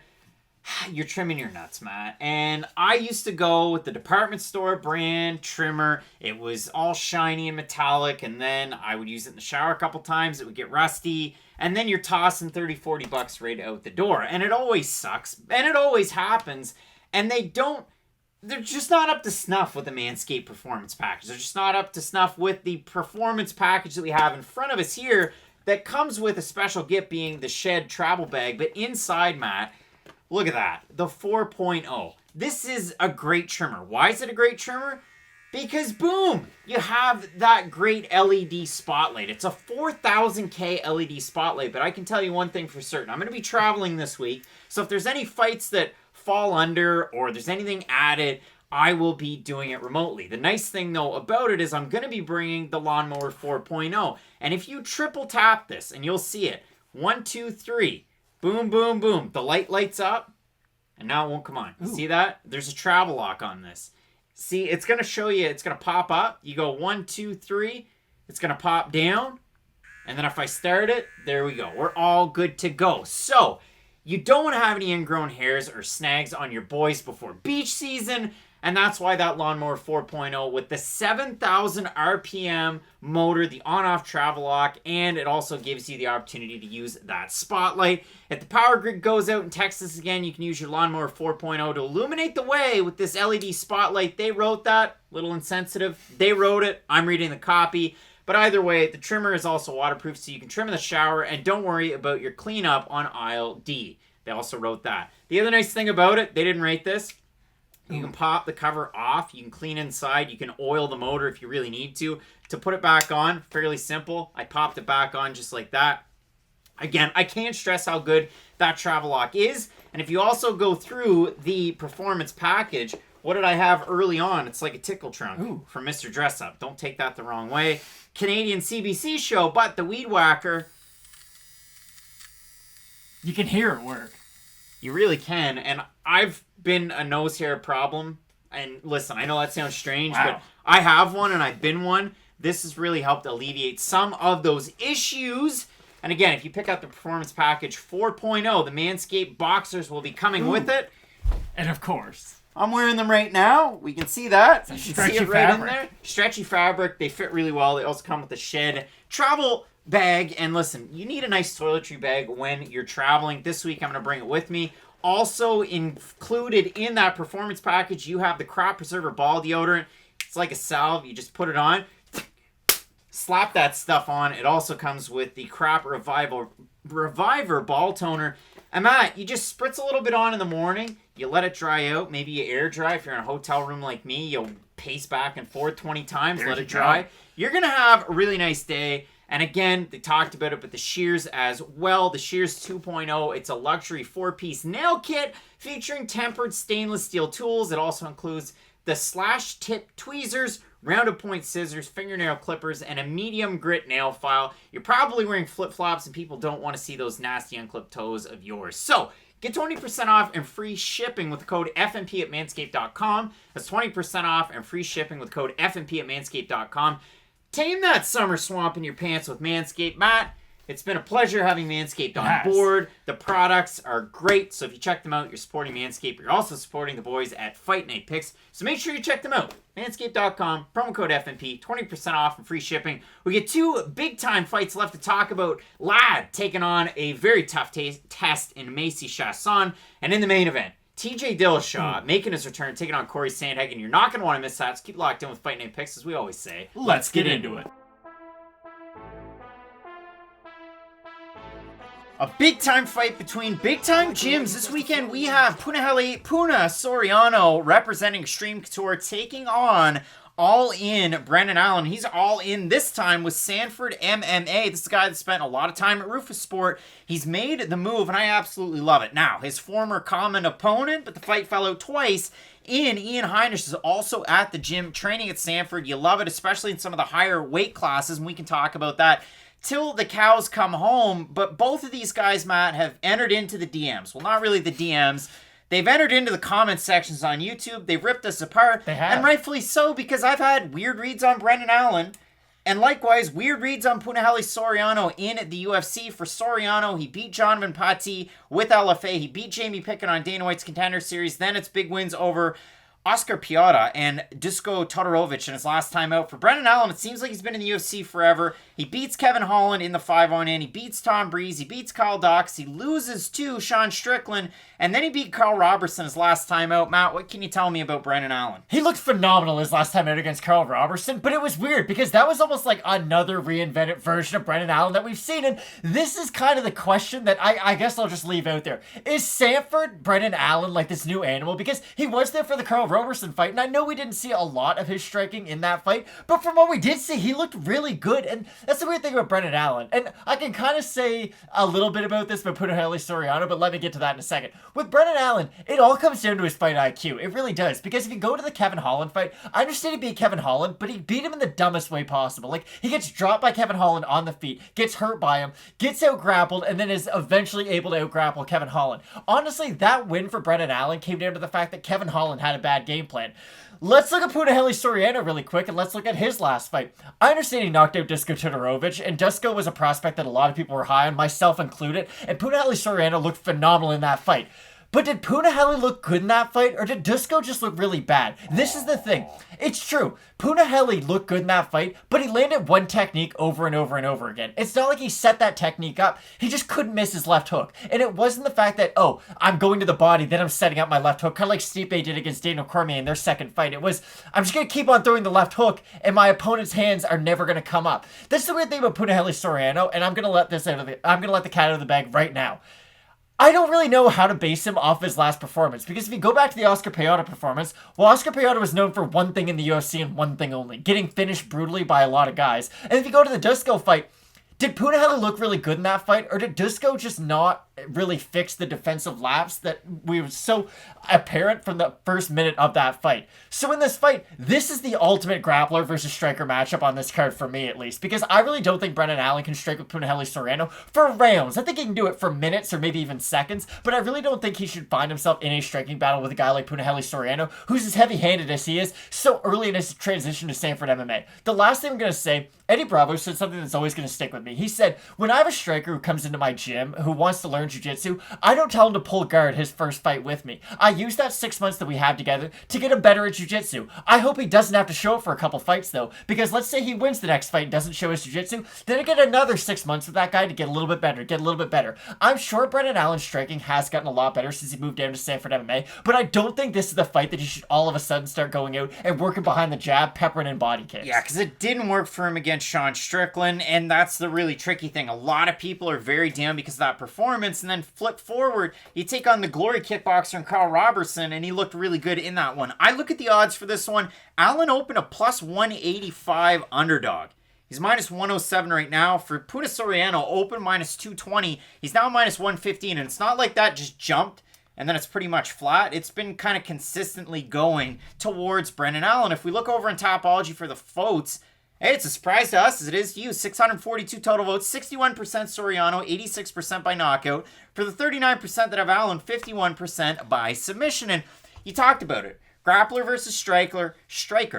Soriano hasn't been taken down yet in the UFC. Nobody's even tried it. They've been willing to strike. And you look at the last two opponents, Dushko Todorovic is not going to try and take you down. He grinds up against the fence. He does it in just about every fight. Astaquan. Yeah, Astaquan, ask Teddy Ash. You look at his fight against Oscar Piata, he finishes him violently. Jamie Pickett's a fun fight. For Brendan Allen, though, I like the takedowns out of him. If you look at it in terms of his numbers, Brendan Allen tries for the takedowns a little bit more than the UFC average. He also attempts way more submissions than the UFC average at 2.08 per 15 minutes compared to the average that's 0.58. So for Brendan Allen, he's offensive with the takedowns. As far as his striking, it's a negative strike differential. It's a big positive for Soriano in his shorter sample size. I like Brendan Allen for his work rate. I like him for the takedowns. Defensively, maybe short up some of those holes. But again, the red flag on this one is I've had bad reads on both of these guys that both of these guys have pointed out in the past. So I'll be honest with myself, it's a little tricky, but I like the tool belt that comes in with Brendan Allen here. So I normally don't get into props or anything, but I don't see this fight going the distance no matter who wins it. Puna has absolutely absurd knockout power, and he does carry it kind of late, to be completely honest. He's not a guy who just goes in there, rushes for that one knockout. He does string together his punches quite a bit, and the fact that he does have a good work rate kind of tells you that he doesn't just have that, kind of burst and then he's done. The weird thing about Brendan Allen, though, is that he can get it to the ground, but he does struggle sometimes when he does go for the takedown. The thing about Brendan Allen is that once he is able to get that takedown to the ground, he doesn't just waste time on top. He's got great ground and pound, and he uses ground and pound to soften his opponent up for the submissions. You're going to look at Brendan Allen, you're going to see a lot of submissions on his record, and he's a great submission fighter. But when I think about Brendan Allen, and I know I said grappler versus striker, Brendan Allen to me is kind of, and again, people are going to enjoy this comp, but he does use his ground and pound a lot like Khabib did, where I'm using my ground and pound to soften up my opponent to then move past their guard into side control or mount, and then I'm going to look for the submission. He is really good at softening his opponents up after he gets them down to the mat. So this could be one of those weird fights where it's like Brendan Allen wins the first 2 rounds but gets knocked out in the third. I'm going to predict Brendan Allen because I do feel like he has the more well-rounded skill set, but I don't have a great read on this fight. For Soriano, 7 of his wins are by finish, and all 7 in the first round. I find it odd that you think that he has the But staying in the power. Jamie Pickett fight, he showed that he's not a guy who just gets tired in one big burst in the first round. I understand a lot of his wins come by first round knockout. That's just because if he lands his power early, there's not a lot of guys who can take that power and continue late. I think with a guy like Brendan Allen, he can at least eat a few of those shots. I do worry about Brendan Allen in that third round. We saw against Sean Strickland, who Saw it against Dawkins as well. Well, exactly. But the thing about Dawkins was that he at least grappled with Brendan Allen. I don't think Soriano will have any success grappling with Allen, just like I don't think Allen will have a lot of success if he just tries to throw bombs in the feet. Again, ever so slightly pick Brendan Allen because if he does need to go to a plan B or if he does need to take this fight to the ground, I think he will be able to. But this fight should be fun for as long as it lasts. I really do Absolutely think so. love this one. These guys are uber talented. We're both going ever so slightly with our cousin from Louisiana, Brendan Allen, to get the win. No, there's no relation. I love this fight. You let us know down below in the comments section who you have, and we keep on moving. We got big time fights on this card that you're not going to want to miss, so keep it locked in with Fight Night Picks, as we always say. Let's get into it. There's a fight this weekend that I've circled on my card at welterweight that I am going to be watching. You don't want to take a bathroom break. We have Mickey Gall taking on Bomaye, Jordan Williams. Matt, do I like the game? No, answer the question. Yeah? Yeah, kind of. But I love that song, Ali Bomaye. Cool nickname, but for Jordan Williams, I look at this fight, he's the definition of a kill or be killed fighter. And this one is, like I said, taking place at welterweight, not at middleweight. And this is Jordan Williams' first fight at 170 pounds since Conquer FC2 when he got knocked out in the first round by Dwight Grant back in 2016. So it's been a while. He came into the UFC with a knockout win over Gregory Rodriguez, who looked amazing in his UFC debut. First round knockout in that one. He lost to Nassourdine Imavov his last time out. What can you tell me about Jordan Williams? Jordan Williams is a very, very fun fighter, and like you said, he is kill or be killed. He is one of those weird fighters who will give up defense in pursuit of offense, and that is going to get him caught against the upper echelon of fighter in this division. Like, if Jordan Williams fought Santiago Ponzinibbio video this weekend, then maybe I'd be a little bit hesitant on him and his ceiling in the division. But the fact that they're matching him up with Mickey Gall, who is still very green in his MMA career, I really do think this is perfect matchmaking by the part of the UFC. The weird thing about Mickey Gall is that, and here, for anyone who doesn't like basketball, let me get these references out of the way now. If you know who Ben Simmons is at all in basketball, he's a great talent, but he can't shoot at all. And he's this weird player who, if you looked at the rookie version of him 5 years ago and looked at the player today, they're basically the same guy. And I'm asking myself that about Mickey Gall, because Mickey Gall, I'm sure, has developed since the fighter who fought Mike Jackson back in 2016, who fought CM Punk all the way back when. But he hasn't really shown it in the cage, and that is the one thing that I always have to come back to. Like, Mickey Gall, if he has been in the UFC for the last 5 years, should at least have a competitive fight with a guy like Mike Perry, who does seem to sort of be on his way out, if anything. He got absolutely dominated by Mike Perry and didn't even have a minute in that fight where I could have scored for Mickey Gall. Now, that's because Mike Perry had a great corner. That's why he won that fight. But you're right. I mean, you look at it. For Mickey Gall, he beat Ron Templeton at Dead Series 17 on Dana White's Looking for a Fight. They sign him at 1-0. He beats Mike Jackson by first round finish. Chick Magnet Punk by first round finish. Sage Northcutt by second round finish. That was emo Sage in that fight. That was a really weird one. But since then, he loses to Randy Brown at UFC 217. Well, I'm fine with that. Randy Brown's a good fighter. That's not just in Craig's mind's eye. Randy Brown's proven that he's a good fighter. Look at his single-arm submission win over Alex Oliveira's last time out. He beats George Sullivan, who was then on his way out of the UFC. He gets finished by Diego Sanchez. He beats one of the worst fighters that was on the roster at the time, in Salim Touari, whose cardio was awful, and that was a terrible fight. It really was. And then he was booked against Carlos Condit, Alex Oliveira. The fights fell through. He gets Mike Perry, and he lost in emphatic fashion. He was then booked against Miguel Baeza. Oh, he's lucky that fight fell through. That fight fell through. Gall withdrew. So now he gets Jordan Williams. And I said about Williams, he has a bit of a wrestling background. And this is funny. I never go here for info. But the UFC's Jordan Williams page in the Q&A section. When and why did you start training for fighting? I started fighting when I was 19 years old. The reason why I started fighting was because a friend brought up the idea to me, and I was screwed out of a full-ride scholarship to UC Davis when they dropped the wrestling program due to lack of funds. Got a wrestling background. Like that, as far as his defensive chops are concerned, his head movement's not great. He gets hit a lot on the feet. He had 3 shots to make the UFC on Dana White's Contender Series. The last one was the golden ticket. For Jordan Williams, I've seen him lose by finish to Kazula Vargas. I went back and watched that fight because it was wild. I know if you look at it, it was a doctor's stoppage. There was blood. It was at Tachi Palace. He's got some decent wins. He's got some striking. He's bringing it in against Mickey Gall, who, and this is where I want to hand it off, more than just a week ago, I'm talking weeks and weeks ago, Mickey Gall looking bodied up and training with Matt Brown at Immortal Martial Arts. He's also training out of Gracie Jiu-Jitsu as well. Matt Brown making the trip between the two and training with him. What do you like about that? One of the things we brought up when Adolfo Vieira fought this past weekend was that he sat down with someone and they made his last loss unavoidable. They sat him down and they made him watch it. They made him say, hey, failure is okay, but the fact that you failed that one time means that you can be better in the future. Mickey Gall's never really shown that. And the problem about that Mike Perry fight is that if you're gonna have any success against Mike Perry, if you're Mickey Gall, it would have to be in the grappling. You would think, oh, if it hits the mat, Mickey Gall should have success no matter if he's on the bottom or the top. Mike Perry got offensive takedowns on Mickey Gall and held him down. Mike Perry's an okay offensive wrestler, and I honestly think that's probably the most underrated aspect of his game. But still, if you're being held down by a guy like Mike Perry, I just feel like it tells us that you haven't developed enough in your career. Now, having Matt Brown in his corner, I do think is a big thing, because Matt Brown is going to sit you down, and he's going to make sure that your losses are unavoidable. He's not going to let you hide from your losses and just show up to the gym every day like, that was the old version of me, I'm a new guy. Matt Brown still knocks people out in the UFC, and he's in his 40s, okay? Marion Renault couldn't do that. Not to talk bad about Marion Renault, but still, Matt Brown is a guy who is still very competitive, even though he is later on into his career, because he still trains absolutely crazy every single day. He's a guy who still does try to incorporate new things into his game. I feel like that is a good move for Mickey Gall, and I feel like it will help him, but I just don't think it's going to be enough. I think Mickey Gall's one of those cases where he got signed to the UFC too early, and he was never able to develop because he was in there with guys who were either way too good or other guys who weren't really UFC caliber. It's not his fault. It's the UFC for putting him in that position. It's just the position he was put in, and I don't think this fight against Jordan Williams is going to get him back on track. Gall's had a really weird time because he was the guy that would train all around. I remember getting ready for some of the Mickey Gall fights and going,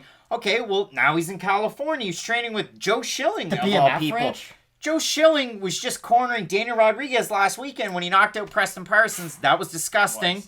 Didn't need to see that fight. Stop bringing guys in on short notice like that. But in a fight like this, it is slightly evenly matched. You have the more striking heavy-handedness out of Jordan Williams. Mickey Gall can strike, but again, his bread and butter is his ground game and his jiu-jitsu. The odds in this one have Williams, who opened at -150, is -209 on best fight odds. For Mickey Gall, open to +130, is +170. Over on Tapology, surprised us as it is to you. I scroll down. Yeah. 687 total votes, 66% Williams, 50% by decision. 45% by knockout for the 34% that I've Gall, 51% by decision, 37% by submission. I like Jordan Williams in this fight. If you look at Mickey Gall's losses, again, Randy Brown by decision, Diego Sanchez by ground and pound, Mike Perry by decision. I think Jordan Williams might end up on top. If he gets submitted, he gets submitted. But if you look at it for Williams so far, he got knocked out by Dwight Grant, doctor stoppage against Vargas, had the fight against Tim Karen that ended up going to a no contest. And even if you look into it at that point, maybe you forget about those early Contender Series fights. It was originally a win for Williams. It was overturned to a no contest because, of course, Jordan Williams hit that sticky icky. So, Matt, we're at this point right now where Williams had those 3 fights. He ends up losing against Nassourdine Imavov in his last time out. What are you saying here? Just because you lose to Nassourdine Imavov doesn't mean you're going to lose to not Mike Perry, to Mickey Gall. The thing is, I don't think Mickey Gall was ever UFC caliber. It sucks to say. I take no pleasure saying it, but it's the truth. Like, he came in with 1 UFC win. He came in with 1 MMA win, I should say, not even a UFC win. He beat Mike Jackson. Is Mike Jackson UFC caliber? Is CM Punk UFC caliber? And was Sage Northcutt UFC caliber? None of those 3 fighters were. And again, none of this is Mickey Gall's fault. It's just the fact that with all that Tuesday contendership, it was the looking for a fight hype. They were trying to push all these young fighters. They were looking for the next Conor McGregor. Conor had just stepped away, and the UFC was looking for young stars. So they brought in all these young stars, and unfortunately, not a lot of them have really worked out. It sucks to say. It's just, I really do think Jordan Williams is a lot closer to Matt Brown than Mickey Gall is, and for all those reasons, I think Williams is going to be able to get it done. Let us know down below in the comments section who you have in this fight. We're both going with Jordan Williams, but I wouldn't expect to strike it rich with this fight. Now, Matt, we got some big-time bangers on this card, including our main event between Cory Sandhagen and TJ Dillashaw. You're not going to want to miss that. Let's keep it locked in with Fight Night Picks, and as we always say, let's get into it. On this card, we have 2 big prospect versus prospect fights. Randy Costa taking on Adrian Yanez, and Maycee Barber. The nickname's the future. She wanted to become the youngest UFC champion, younger than John Jones. Slightly derailed are her plans with 2 losses in a row. She's taking on Miranda Fear the Maverick. And for Miranda Maverick, Matt made a really good point. The UFC had a show at the end of 2020.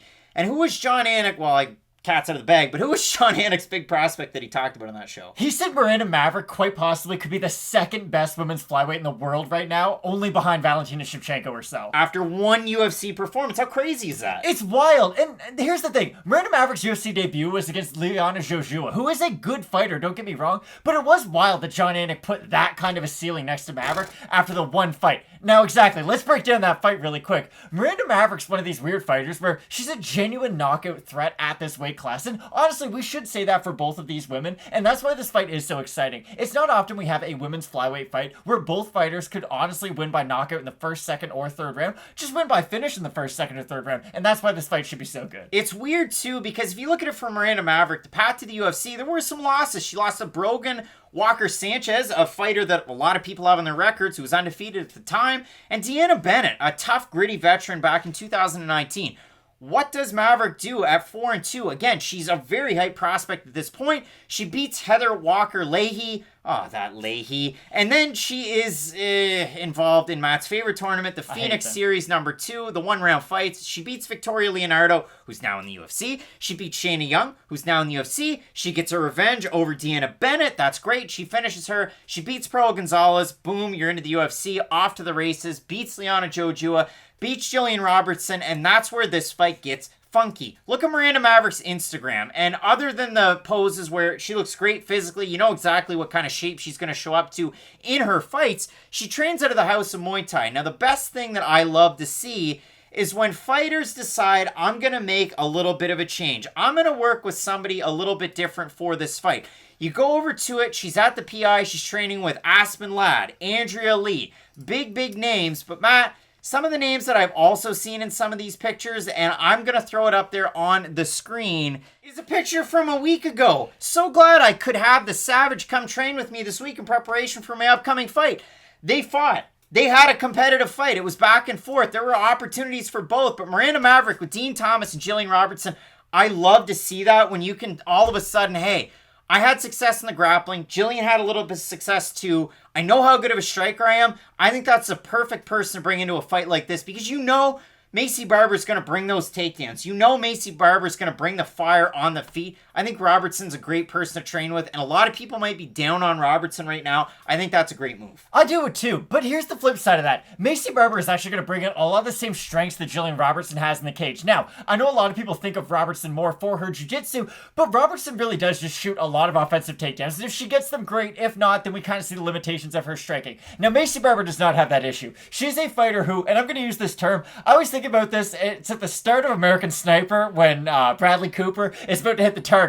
But there's a term in that movie that stuck with me because I really do think it applies to MMA. And it's aim big, miss big, aim small, miss small. And I really do think that that one term sums up this fight perfectly. Because Maycee Barber, although I do think the power does lie with Maycee Barber, she's the type of fighter who just swings wild with every single shot. And if she lands, that's great. But if you miss, you're leaving yourself wide open. What does Miranda Maverick do really well? She's a fighter who throws in combination, keeps things very smooth and very fast down the middle with her shots, and she is borderline surgical with her elbows, just like a Jojua's nose. That's where I do think this fight's going to come down to. I think Barber could have success on the outside when she is just trying to barrage with her big bombs, but I do think that as this fight gets more technical, when both these fighters do tire, just like what happened to Maycee Barber against Alexa Grasso. I don't think Miranda Maverick can fight on the back foot like Alexa Grasso can, but I think she can put together combinations in a very similar way to Grasso, and that's honestly kind of how I see the rhythm of this fight going. When I look at this too, it's weird for Barber. She loses to Modafferi where she blows out her ACL. She takes a year off, fights Alexa Grasso.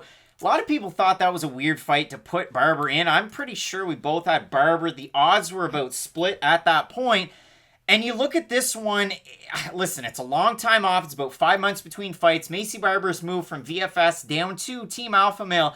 I think one of her training partners is a perfect person for this fight too. It's Poppins. It's Cory McKenna. And that's another really good fighter to have in your corner, in your back pocket. I think it's a great comp for Maverick, though Poppins might be a little bit smaller. It still is a good one, Matt. When I have a look at the odds for this one, they opened and automatically corrected themselves. Maverick opened a plus 180 underdog. She's now a minus 147 favorite. It was just a... And then for Barber, if you want the comparable... Because it went up and down. I'm not a sound effects guy like that guy in... What was it? It's like Breaking Was Celery. it Police Academy? Was that the movie where the sound effect guy was in? I'm going to get corrected in the comments section. It's going to be an automatic... But look at it.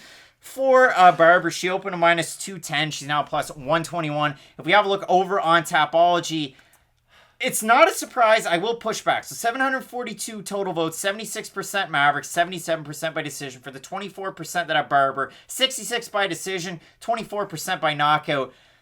I do think that this fight is a lot closer than maybe those odds or the fans would suggest because I think people are really down on Barber for the last 2 losses. She has a good opportunity here. I know for Maverick, she gains out in the grappling, but Maycee Barber is a very, very good wrestler. We've seen that so far from her in her young UFC career. Even go back to the Hannah Cyphers fight. I'm on top. I'm finishing her. So it will be an interesting fight.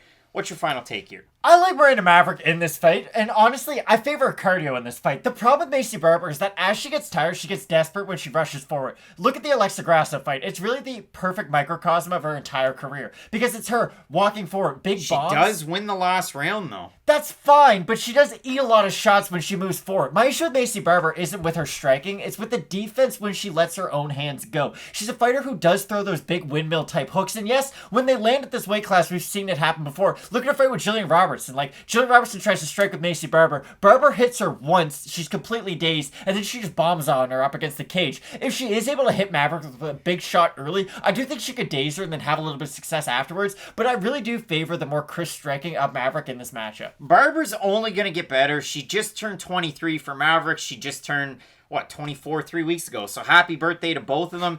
More so to Maverick because it's closer than to Barber. But I have a hard time with this one. I'm on the fence. I'm going Maverick because, again, It's not just that I like the upside. I like what I've seen in the cage again. She's really tricky. She's tough to hit. And when she's on the ground, sometimes she's in some of those 50-50 exchanges, which makes this one incredibly interesting. But when you line both of these fighters together, you look at the fact that Barber going to switch stances. Maverick out of the southpaw. She's a really tough fighter to take on. That McKenna connection could be good for Barber, so you let us know down below in the comment section. I'm ever so slightly going with Maverick, but I don't have the most confidence in it. We both have Maverick in this fight. Really fun fight, though. Eager to get your thoughts on this one as well. We got a great main card coming up, and it is headed off by two absolute legends right now. Sandhagen taking on Dillashaw. Really can't wait for it. So keep it locked in with Fight Night Picks, as we always say. Let's get into it. Big time fight coming up this weekend at featherweight. We have Darren, and if you didn't know, you can see it on his chest right there. The Damage Elkins taking on Derek Minner, representing Glory MMA and Fitness. And for Derek Minner, you make the change to train with James Krause, and wow, it seems to pay dividends for everybody. The 5-1 in for Derek Minner, if you look at it, a win over Terrence McKinney by submission, where McKinney kind of wrestled with him a little bit, ends up getting submitted in that one. A win over Charlie Dubray, a loss to Grant Dawson in his UFC debut by submission. That was a year and 4 months ago. Beats TJ Laramie as a big underdog. Pats for Patrick. I'll pat myself on the back for that one. I had him to win. And then I'm pretty sure I picked Charles Rosa to beat him, and Derek Minner looked great against Charles Rosa. So I guess you could say we have a hard time with Derek Minner, but man, this guy is such a tricky fighter because if you look at his overall line, 26 wins, 11 losses, but it's so odd because he's almost kill or be killed with a submission, and that's the thing.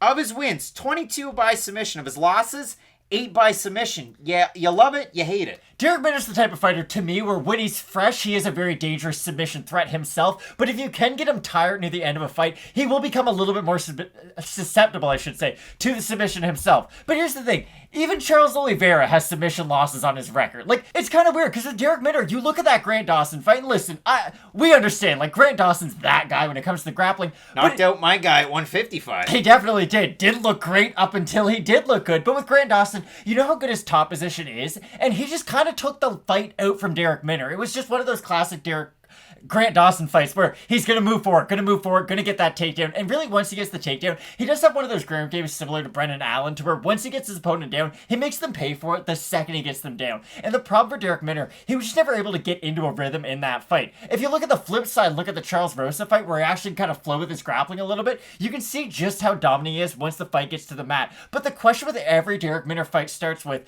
A, can he get his opponent to the ground? And that'll be deep with Darren Elkins, because for Darren Elkins, he was that wrestler really throughout his win streak in the UFC, and there have been two versions of Darren Elkins. We'll get to that in a second, but his win streak was nice. I remember the Dennis Bermudez split decision win. I know it was split decision, it was a close fight, but the fact that he beat Dennis Bermudez in a very Dennis Bermudez-y fight, they struck for volume, he out-wrestled Bermudez, it was just a really good win for me. And the weird thing about Darren Elkins, people talk about the damage, they talk about the scar tissue, he has a really good left kick to the body, oddly enough. He throws this really wonky combination where it's like he starts with the right, then he goes left, and then he throws the left body kick. He was actually landing it a lot on the current champ, Alexander Volkanovski. And Volkanovski was like, some of those kicks did hurt me. Now, Volkanovski dropped Darren Elkins like every single time he hit him in that fight. So there's not a lot of positives to take from it. But I will say, if you're at least able to land a technique on a guy like Alexander Volkanovski consistently throughout a fight, then you should be able to do the same thing to a guy like Derek Minner. If you look at that win streak, it can't be denied. He beat Robert Whiteford, who was a great fighter. It was a shame the way that things went when he was with ACA.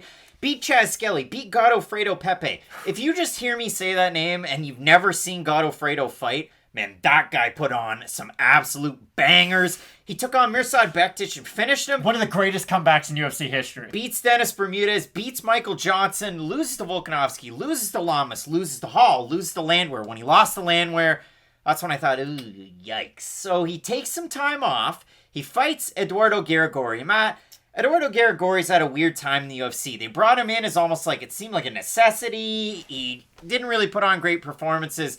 Darren Elkins put it on him in that fight. And so Darren Elkins he's back. He had the 4-fight losing streak. But the weird thing is, he's very, very long in the tooth. He's 37 at this point. Minner coming in at 31.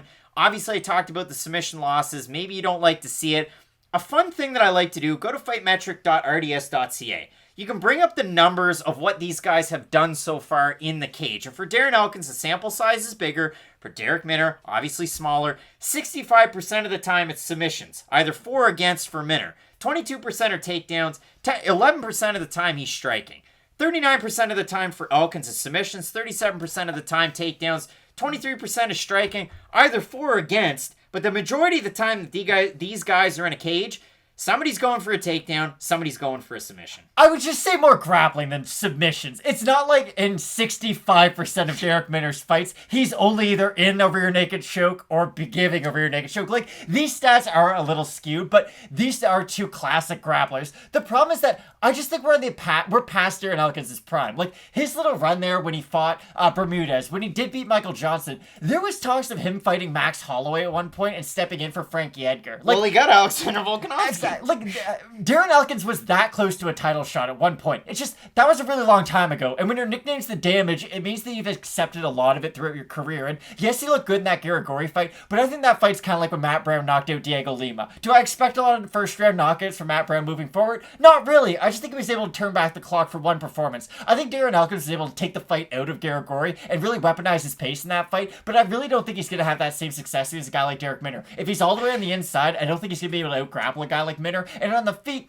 we've seen Ryan Hall outstrike Darren Elkins. That's a thing we saw in the cage. He wheel kicked him and dropped him, and he threw a bunch of kicks at Elkins, and Elkins didn't know what to do with him. Once we've seen you start to get outstruck by a guy like Ryan Hall, when we've seen you get out-grappled by guys who I think are worse grapplers than Darrick Minner, it's really hard for me to pick Darren Elkins against Minner in this fight. I think Elkins expected a totally different game plan, and the kitchen sink was thrown at him that was in the basement. But Ryan Hall, the kitchen sink you never see. Ryan Hall throws kicks and does jiu-jitsu. He's not that hard to game plan for. I understand he's a very tricky fighter, but for Darren Elkins, who is naturally a very, very good wrestler, you would think, okay, all I need to do is focus on the striking of Ryan Hall, and the fact that he looks so bad in that fight really hurt me. All right, stop digging it, Matt. In this fight, Darrick Minner opened a plus 130. He's a minus 167 favorite now on average at best fight odds. For Darren Elkins, open a minus 150. He's plus 132.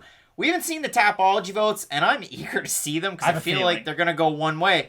683 total votes, 75% Minner, 69% by decision, 19% by submission. For the 25% that have Elkins, 72% have him to win by decision. I thought the fans were going to have Elkins actually in this fight. I've got Minner. Again, I think if we're talking in terms of floating with the grappling, he's well suited for a fight like this. He's going to give up an advantage in terms of height to Elkins, but reach is the same. And I think on the ground, Darrick Minner's a little bit trickier. He's wet on the ground, as they say. That's a weird thing to say, but he is wet on the ground. You got to watch out for him. I like Minner here. Only two guys have out-grappled Charles Rosa, Bryce Mitchell and Darrick Minner. Now, I understand when you're billed as a grappler, it's probably not great that you've been out-grappled twice in recent history, but it's still the truth. Like, Charles Rosa is a very, very skilled grappler, and the fact that Darrick Minner not just out-grappled him, like, he dominated him once it went to the mat, it was very, very impressive. And I do feel like if Minner can get this fight to the ground against Elkins, then it'll be very similar to that Rosa performance. Both of us going with Glory MMA and Fitness own Darrick Minner. I'm sure Laura Sanko will have some nice words to say about her teammate if we see her on the call this weekend. Can't wait for the card. It's headlined by Cory Sandhagen and TJ Dillashaw. If you didn't know, and if you didn't know, hey, give us a sub and maybe check out our second channel. It's 15-minute card breaks, link down below in the description. Keep it locked in with Fight Night picks, and as we always say, let's get into it. Fortunately for Kyler Phillips, who was originally supposed to be taking on Rafael Assunção, now he's ending up with Raulian Paiva out of Brazil. And this is a guy that it was kind of tough to get a read on him coming into the UFC. He beat Nascimento. Well, not Rodrigo that fought last weekend. Alain Nascimento on Contender Series. Lost a split decision to Kai Kara France. Lost by finish to Rogerio Bontorin, where his eyebrow just evaded him. It popped, and the doctor decided that the fight couldn't continue because it was a disgusting injury, and medically, probably not the best thing. So he knocks out Mark De La Rosa. He beats Yalgashu Magulov by decision, unanimous decision, after weighing in 129 pounds. And then if you go over to MMA decisions, 16 MMA media members had it for Zhumagulov, 29-28. 3 had it 29-28 for Paiva. 1 had it, 30-27 for Paiva. Tim Burke from Bloody Elbow.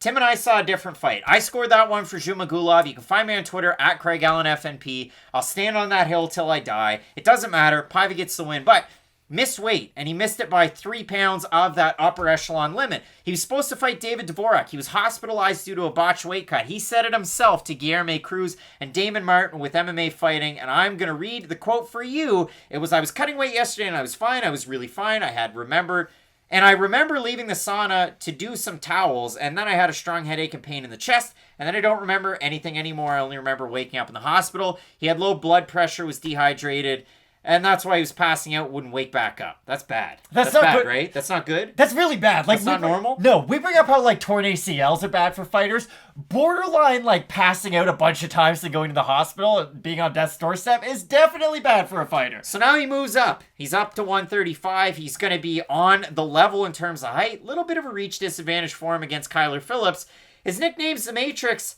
And since he didn't make it to the UFC, he lost on The Ultimate Fighter, then he comes out, he fights Victor Henry, loses split decision. It was like, oh man, what's Kyler Phillips going to do? He wins with LFA, he wins in the UFC in a fight of the night against Gabriel Silva, he beats Cameron Else, wins a performance of the night, and then he beats Song Yadong his last time out in a back and forth contest. I love that fight too. I'll be honest, I thought Kyler Phillips was kind of like Zach LaVine for the longest time until he fought Song Yadong. I thought he was just like a big stat no-win guy. Matt's a big Zach LaVine hater. I like it. Well, hey, win games and make the playoffs and I'll think you're good at basketball.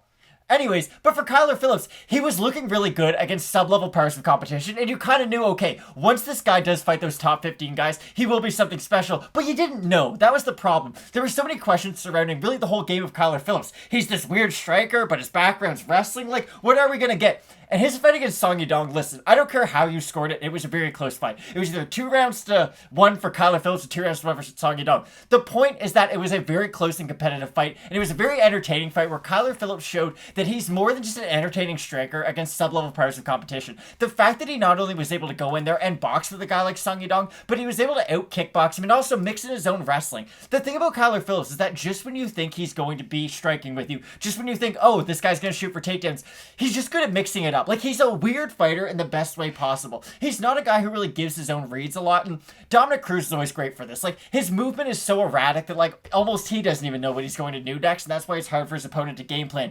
Kyler Phillips is similar in that aspect to where he will switch stances, he will throw kicks, he will wrestle. He's just always making his opponents think, and the fact that he's able to outthink his opponents in the top 15 makes me think that Kyler Phillips is really going to have a long and successful career in the UFC. Phillips in this fight, again, going from Rafael Sunsao, I get it. Like, Rafael's not the same guy he was that was beating TJ Dillashaw. Still a big name in his prime, though. Still a big name, a big win. That's the one that kind of wins you over with a lot of people. And for Raulian Paiva, he's been there against some good fighters at 125 pounds. It's been a weird ride so far. He's ranked 12th at flyweight, and if you look at it for Kyler Phillips, he's ranked 14th, moved up a spot, staying down to 15 now. So for Phillips, he's moving and shaking. In the fight against Song Yadong, Yadong won the third round, Phillips won the first two. Maybe you could make an argument. I know a lot of people didn't, but still, you could. If you look at the odds for this one, I wasn't overly surprised. Phillips opened a minus 150 favorite. He's minus 260 right now. For Paiva, open a plus 130, he's plus 210. And if we have a look over on Tapology, 652 total votes, 92% for Phillips, and 72% have him to win by decision. Now, we're to the point of the card where we're up near the tippy top. We've been in agreement on every pick. We haven't picked a lot of underdogs. People don't like that, Matt. People don't love it. I went 10-2 2 weeks ago. We both went 8-2 last weekend, and we agreed on every single pick. So there also have been a lot of favorites winning. But we've had our shots on underdogs, too. I mean, we had Morozov as part of the question mark kicks parlay. He was an underdog last Exactly. week. This is the problem. Do you know why Raulian Paiva is an underdog? Because he's fighting Kyler Phillips at 135 pounds. It's just, like, Kyler Phillips, to me, should be fighting, like, Dominic Cruz. Or, like, you know, a big name who might still be passed. Like, Casey Kenny? Yeah, like, even Casey Kenny. But just guys in the top 15. I really do They're teammates, though, I guess. MMA Lab connections. There's a lot of good fighters out there, is my point. Like, even a Cody Garbrandt. Like, there's big names out there who could help Kyler Phillips to get more to the forefront of UFC fans, because Kyler Phillips has one of those styles where even if he wasn't good on the mic, which he is, he does have that kind of added little X factor. He's a very fan-friendly style of fighting. Maybe this is their, like, hey, Sean O'Malley, Chris Butino will try to get Kyler Phillips some kind of, like, posterization highlight, but it's just a really hard fight for Raulian Paiva. He might have a bit of a speed advantage just because he is the smaller guy. He is, if he can get on the inside of Kyler Phillips' range, he might be able to land some decent body shots working his way up to the head of Kyler Phillips, but other than those few isolated points, I don't think Raulian Paiva can have long terms of success on the feet against a guy like Kyler Phillips. What's something I always say when it comes to takedown defense, Craig? What's the best way to defend a takedown? takedown. Don't let your opponent touch you in the first place. Kyler Phillips not only has great wrestling, he has great footwork too. So I just think this is a really hard matchup for Raulian Paiva. So, Raulian Paiva is a good striker. He's a good counter striker. Sometimes he waits too long. I will tell you this. If you want a method of victory for Raulian Paiva, sometimes Phillips leans and lurches in for some of his takedowns. Maybe Paiva, instead of just shoving everything down on top of Phillips, tries to throw an uppercut. We saw that last weekend in a couple of different exchanges, but maybe Paiva is able to catch him on the way in. You might see that, but for me, I like everything out of Phillips' game, where Paiva is a great striker. Sometimes in those takedowns, it's like, man, I have to work so hard to negate this takedown attempt that he doesn't throw elbows in tight. He doesn't throw his own punches in tight. So I have a really hard time going with Paiva here. If you have a good option for him, you let us know down below in the comments section. But right now, both of us going Phillips, right? I think this fight should be really good. And listen, I don't think Paiva's just going to get blown out of the water. But again, Kyler Phillips seems to be one of those like Sean. And again, Sean O'Malley's kind of the cheap comparison because they both fight at 135. But again, I think Kyler Phillips is more in that kind of O'Malley rising star category than a guy like Raulian Paiva is. Phoenix breeding winners at 135 pounds. You got Kyler Phillips. We both have him to get this win. Listen, big time fights at bantamweight. I'll pull out the props. You have Reese's Pieces. I ate some, so check out that video. And the doctor, Craig eats the prop. The Dr. Pepper, Randy Costa taking on Adrian Yanez. Go back and check that one out if you did miss it. And then up at the top, Sandhagen is taking on one really tough out. And a guy who has the greatest walkout in all of MMA, TJ Dillashaw. So keep it locked in with Fight Night Picks, as we always say. Let's get into it.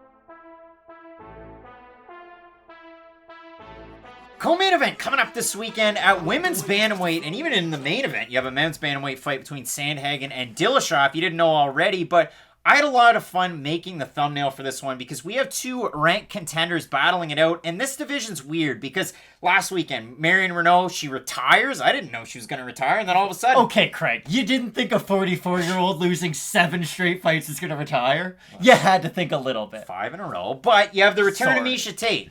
Miesha was coy. She won a top 5 fighter. Maybe it's, Yana Kunitskaya, but she lost. So maybe it's Irene Aldana. Maybe it's one of the fighters here. Holly Holm, but does she have a fight booked? And then, I thought Jermaine Durandamy, but hey, maybe I'm crazy. She's the number 1 ranked contender. If you look at this division, Aspen at 3, and then Maycee Chiasson coming in at number 9. So it's interesting that way, right? Because Lad's so far ahead in terms of the rankings, but they're so fluid that I just feel like it doesn't really matter that much. Women's bantamweight rankings don't matter apart from the top 3, because they're in a tier list of their own, and then there's everybody else. You have Amanda Nunes, Holly Holm, and Jermaine Durandamy. And let's be honest, Amanda Nunes is head and shoulders above Jermaine Durandamy and Holly Holm. But then you have Jermaine Durandamy and Holly Holm, who have only proven that they can beat each other, and no one else has been able to beat them yet. That's why we get our future title challenger, and man, oh man, if you didn't know that, this is UFC 266 coming up on the rankings. Your next title challenger in Juliana Pena is ranked 5th. She just moved up a spot without even winning a fight. So let's focus on this one because, Matt, for Maycee Chiasson, she had that one loss against Lena Landsberg back just almost 2 years ago. Since then, came back, beat Shanna Young, who came in on short notice, more of a 125er, beat Marion Renault her last time out. And man, she beat her bad in that fight. She beat her good. She beat her bad. She outstruck her. Fight's a lot closer than you remember, though. She did get taken down by Marion Renault, and that's really what this fight's going to come down to. I don't think Aspen Ladd can strike with Maycee Chiasson whatsoever on the feet. I think if she did, she'll get stopped. The flip side is Maycee can't get taken down even once, because if she does, she's going to get ground and pounded like there's no tomorrow. Aspen Ladd is in a category of her own, where she is the Habib of this weight class. When she gets people down, she wastes 0 time with her ground and pounding. Aspen Ladd is one of those fighters where her ground and pound is that hellacious, like, you hear the thud every single time she lands. Go back to the Yana Kunitskaya fight, and listen, I know Yana Kunitskaya, she might not be the hardest person to beat by knockout, that tends to be how she loses, but still, it wasn't like it was a flash KO, like she just caught her with one shot. She dominated her for not only minutes, but rounds, and then was able to get the finish. It was a really nice performance for Aspen Ladd, who is coming off a terrible loss in her career, and this is the really interesting thing about this fight, and this is why I'm so excited for it. Maycee has yet to beat a top fighter in this division. It's not her fault. Marion Renault is kind of getting on the way there, but she has yet to solidify herself as one of the top fighters in this division. I think it is her ceiling, but with a win over Ladd, it puts her in that, like, okay, you're close to the home Irene Aldana type category, and the same thing can be said for Ladd, honestly. Kunitskaya wins good, but not great. I would definitely think this is a better win for her if she is able to get it this When weekend. I look at Maycee Chiasson's line, it's crazy to me that she was a fighter that was 2-0, fought Larissa Pacheco in 2018, who had already been in the UFC, and finished her. She beat Leah Letson, who all right, whatever. Beats Penny Kanzad to win the season. That age is like fine wine and not like milk. Beats Gina Mazzani, looks amazing. Beats Cupcake, not Misha Tate, Sarah Morris. Has that lost to Lena Landsberg? So let's go back. Hold on. UFC The Ultimate Fighter, that's in the States. 235 is in Vegas. She fights Sarah Morris. That one's in Canada and Ontario. She gets that win. Fights Lena Landsberg over in Denmark. But it was a weird one because Copenhagen, Malmo, Sweden, where Lena Landsberg are from. If you had a strong arm in a baseball, maybe you could hit the other one. I don't know if the countries would like that. But again, Europe's different than Canada and the States, so I'll just leave that one where it is. But didn't look good in that fight against Lena Landsberg. Looked great on the short notice fight against Shanna Young. Fought Marion Renault earlier on this year. Now she gets to fight against Aspen Ladd. For Aspen Ladd, if we back it on up a little bit, she's been in the UFC for a really long time. Did you think at the start maybe the future was at 125 pounds more so? It was kind of weird because I know we're going to go through her record in a sec, but there is a loss in her amateur career that always stands out to me. She has a loss Cynthia Calvillo, and that's weird because Cynthia Calvillo, former strawweight, moved up to flyweight. It was weird because Aspen Ladd was always one of those fighters who seemed like she was flirting with 125, but then you do realize, like when she's in there with other women at bantamweight, she is a lot bigger and a lot more physically strong than a lot of these women at bantamweight. The only weird fight for Aspen Ladd was that Sijara Eubanks fight, and it was way too close. Which one? The second one. The first one she was able to win, but the second one was close. You can tell that when Aspen Ladd isn't able to get the takedown offensively, she's a little bit awkward on her feet. Now, she can get into these like Cindy Dandois-esque striking combinations where they don't look good, don't get me wrong, but they will oddly enough kind of land and she can get herself into a clinch that way. Again, the big stat that I can't forget though is you bring up the Maycee Chiasson fight against Marion Renault. It was closer than a lot of people like to admit. Like, Marion Renault was able to take Maycee down, and that's a really big factor in that fight. Marion Renault at 43 years of age is not a great wrestler. She's a great jiu-jitsu fighter, but the wrestling has always been something that she has struggled with, and I really do think that if Marion Renault can go out there and get an offensive takedown against you, I really think Aspen Ladd only needs one takedown to accumulate enough damage to make you a lesser version of yourself later on in the fight. Again, this fight's one of those like water and oil. If it's on the feet, I heavily favor Maycee. If it's on the mat, of course, I heavily favor Aspen Ladd. But that's why this one's so much fun. For Aspen Ladd, her last fight out was against Yana Kunitskaya back in December of 2019. Finished her in that one. Before that, she lost in 16 seconds to Jermaine Durandamy. Was it an early stoppage? Was it a finish? I thought it was. But again, I thought that Amanda Lemos beat Montserrat Canello. So what do I know? But when I look at this, she was supposed to fight Sarah McMahon just over a year ago, tore her ACL and her MCL. So for Aspen Ladd, she's traveled all over to train to get ready for this one. I've seen her a lot in Colorado, she was always at Colorado. She's been in California. She's been at the PI. She's had Andrea Lee in her corner. I've also seen her train with, Miranda Maverick getting ready for this one. So a lot of different people to train with, a lot of strong bodies in the gym. Again, pull up the picture right here. It's Maverick, Lee, Aspen Ladd. She also has, who else? A couple of big names in Joy Pendle Falcons that you may have heard of in the past. So a lot of great people to train with coming into this one for Aspen Ladd. Matt, I look at the odds for this one. Ladd opened a minus 150 favorite. She opened a minus 200 favorite. She's minus 189 right now. For Maycee Chiasson, opened a plus 170. She's plus 155 right now. Last part about Maycee Chiasson, she splits time between gyms. She just earned her brown belt over at a gym that's not Fortis. It's Mid-City Martial Arts and Fitness. After 7 years of training, she got surprised by her coach. Congrats. Trains at Fortis MMA. We talked about it with Emily Ducati, but also Saif Saud, the head coach, Cheyenne Bays, whatever you think about her, Jinyu Frey, among others. There's also Helen Peralta, so there's a lot of big names there as well. But when I look at it, I agree with you. It definitely is oil versus water, grappling versus striking. Maycee Chiasson in the UFC in terms of her overall body of work, 64% takedown defense. The strike line's great, 4.16 significant strikes landed per minute to 2.17 taken. Did I slur it a little? Yeah, because I'm talking really fast. But when I look at this one, over on Tapology, 741 total votes, 83% Ladd, 75% by decision. For the 17% that I have Maycee Chiasson to win, 71% by decision. Matt, we teased this early on. I think we're split on the pick. What are you thinking? I really do see this going either way. Now, I know I'm normally the ACL guy, and I throw up a lot of warnings when people tear their ACLs and whatnot, because here's the thing, and it is honest, like, in MMA, people don't think that ligament damage is a big deal like they do in other sports, and it doesn't make any sense to me. Like, it's honestly, it's like, weird. it is weird. Like, people are just like, oh, they tore their ACL. I'm sure they'll be back the same version of themselves. I know people who watch What MMA. about ACL and MCL? Not great. Like, Klay Thompson is one of the best three-point shooters ever, a perennial all-star, one of the great players in the NBA. Tore his ACL and Achilles, and people don't know if he's ever going to be the same again. Like, in other sports, people put a lot of stock into that stuff, and they probably should. But again, with this fight being so yin and yang, I really do think Lad only needs that one takedown. And I think if she can only use her left knee, let's say, I still think she will be able to get that one takedown. For Maycee, it's going to be keep her away. Use your footwork as your takedown defense. Because if Maycee gets herself backed up against the cage, she can get a little awkward because she is so lanky for this division of getting her own back off of the cage. If Aspen Ladd does get her up there, I do see her trying to make this fight boring, trying to get her down against the cage. And again, if Aspen Ladd does only get that one takedown, I think she's going to do enough with it to ultimately get the win. I've seen a lot of Aspen Ladd on Instagram, walking around in the mountains, hanging out with her dogs. That's good to see. And just one last thing from me, and it's a point that you brought up with Thiago Santos. The reason that we were so hard on Santos after he tore his ACL was,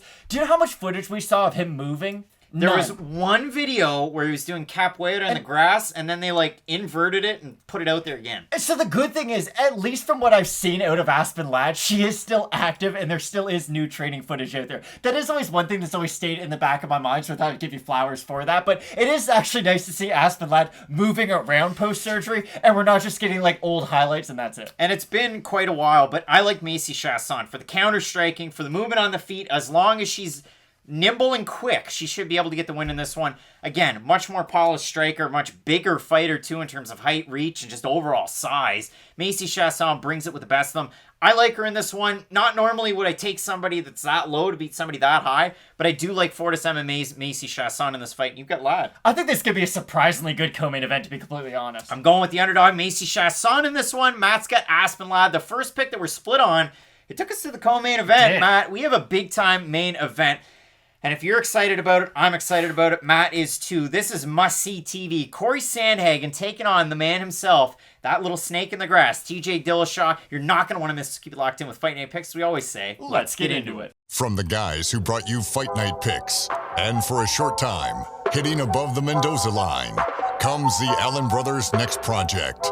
Let's tear the cover off and join in 15-minute card breaks. And welcome back to another episode of 15-minute card breaks. But wait, this is Fight Night Picks. And if you didn't know, we have a second channel that we just started up in the last number of weeks. It's called 15-minute card breaks. And if you're a sports card fan like we are, then you're going to want to check out that channel there. You can find us on the socials at 15-minute card breaks. Instagram, Twitter, hell, we're even on TikTok, Matt. And it really got us back.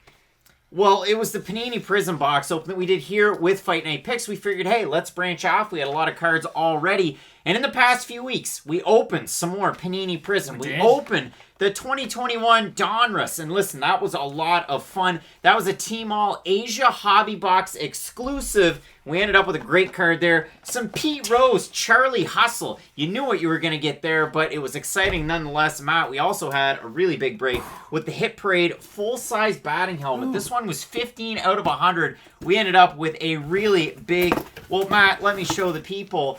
I mean, it's inside of there. It even came with its own bag. It was a great find. And, Matt, it's been a lot of fun over there on that channel. It really has been. It just kind of gives us a chance to branch out and talk about something other than MMA. Because if you've been following Fight Night Picks, you know that we love to reference other sports when we talk about MMA. So this finally gives us a chance to dive a little bit deeper into all those other sports and try to show off maybe a little bit of our other sports knowledge while we're at it. But I absolutely love it. And if you like that type of content, you can find us 15-minute card breaks, link down below in the description. All sorts of fun there, and a sub over on that channel would really go a long way, and I can't wait for more content. So make sure you check out 15-minute card breaks, and as we always say, let's tear the cover off.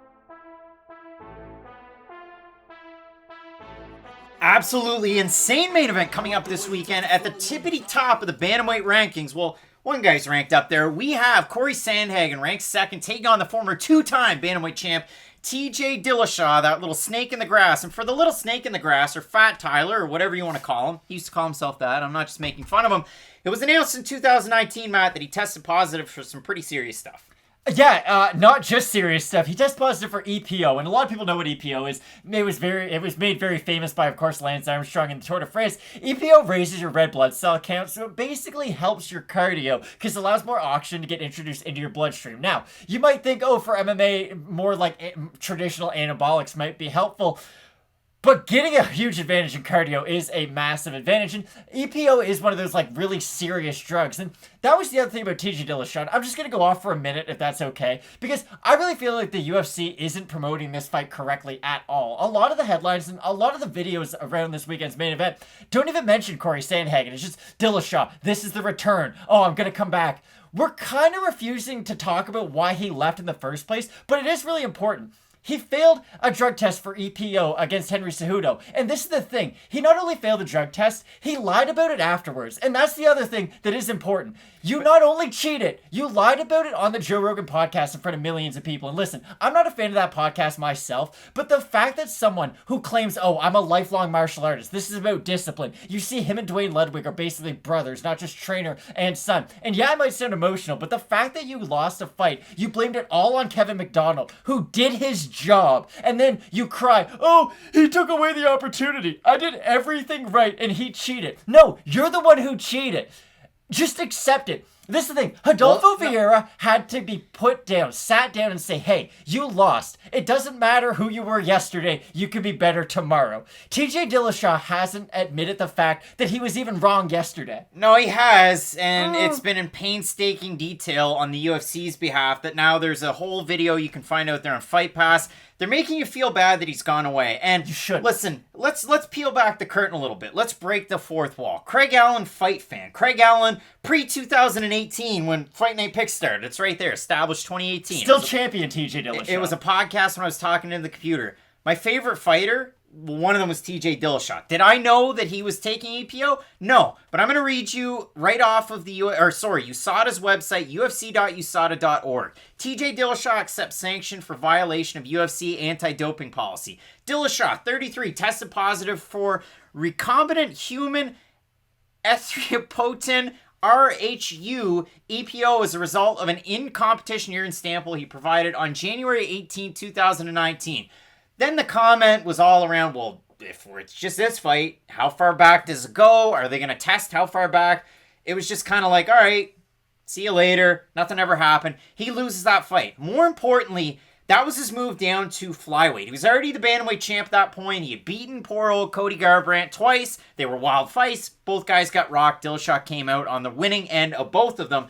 But when you look at it, he didn't look very good against Cejudo, and even in the build-up to that fight, I know that was my narrative. Listen, you look on the old Instagrams, Dillashaw looks great coming into this fight. He really does. He looks bodied up coming into this one, and if he wins this fight, he can really put to rest all of the EPO talk, or at least some of it. But when he was moving down to 124, man, it ended up being 124, 124.5, as I have in front of me, 124.6. Physically, he looks sickly. He really did, and that's another big thing that we have to talk about. TJ Dillashaw is 35 years old, competing in the bantamweight division, a division dominated by speed. 2-year USADA suspension. Exactly, and again, I'm going to bring up the Chael Sonnen quote, you don't get better at something by not doing it, and this is the problem with TJ Dillashaw. The one knock that he ever had against him skill set-wise was his durability. Like, TJ Dillashaw, as a skill set, take your personal opinion away from it. Well, he's almost a 10 out of 10 in offensive wrestling. He never gets taken down. He never gets tired. And his Muay Thai is super unique, and he's got crazy power for the division. That was him at his peak, though. I always go back to what Bas Rutten said about Alistair Overeem. Bas Rutten, just let me finish my point. To what Bas Rutten said when Alistair Overeem had failed for steroids. He said it wasn't about Alistair Overeem needing to be better. It was an emotional crutch. He needed the steroids. It's like, okay, these are going to make me better, so I feel confident enough to at least get in there. I'm not saying Dillashaw had that problem or he was on steroids his whole career, but when you do something, and it is a weak thing to do a drug that you're going to get suspended for, but when you do a weak thing like that, it means you're looking for a way out. And now you're 35 years old, all of a sudden coming back against one of the most dangerous finishers in the division. I know Miesha Tate was able to sort of turn back the clock. But you have to understand, Miesha Tate was fighting against a 44-year-old at the time. Someone who was on a massive losing streak, who, let's just be honest, and I like Marion Renault, she was well past her prime in that fight. You're now asking a 35-year-old TJ Dillashaw, who isn't getting a warm-up fight, who is now expected to take this fight after he was through like a life-changing weight cut. It's just, there's a lot of wrinkles around this for TJ Dillashaw that I don't personally love. So Dillashaw, the weird thing with him, coming out of the training lab, and you look at them, I remember even some certain Sayed Awad fights where they'd show him in the Bellator backstage, and he's got, different things popped on his chest, like they're testing every vital, they're maximizing everybody's peak performance. So for Dillashaw, still there. They did it all right. Forget about everything, but still there, looks absolutely bodied up. And I considered for the longest time, and I still, again, you're talking some of the best wrestlers in MMA. Dillashaw was my number one, and I get it. Did he get taken down? Hardly ever. 86% takedown defense, 37% on the offensive, goes for 1.68 takedowns per 15 minutes.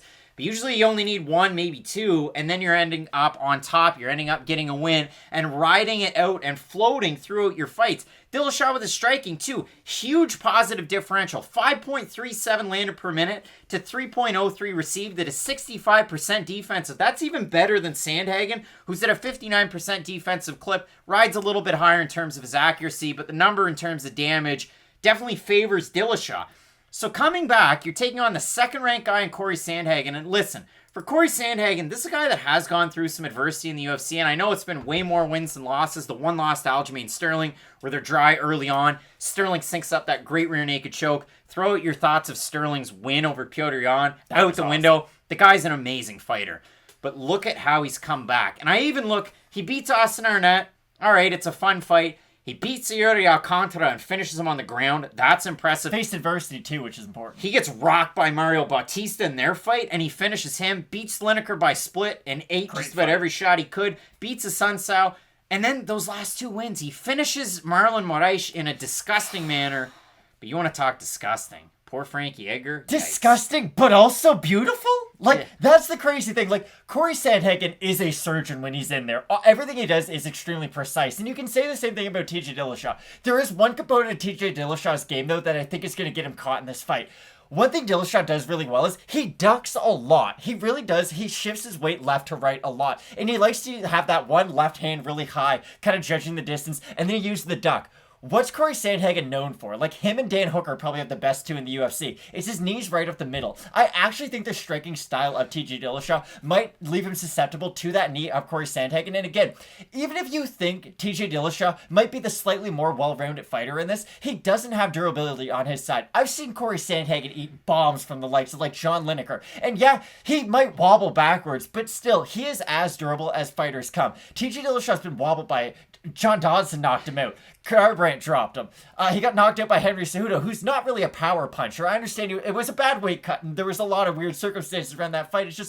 It's hard for me to say that TJ Dillashaw is going to be a better version than the last time I saw him, and I guess I just can't say the last version of him is going to beat Cory Sandhagen. I'm going to say something that might seem crazy for me to say, but I'm dead serious when I say it.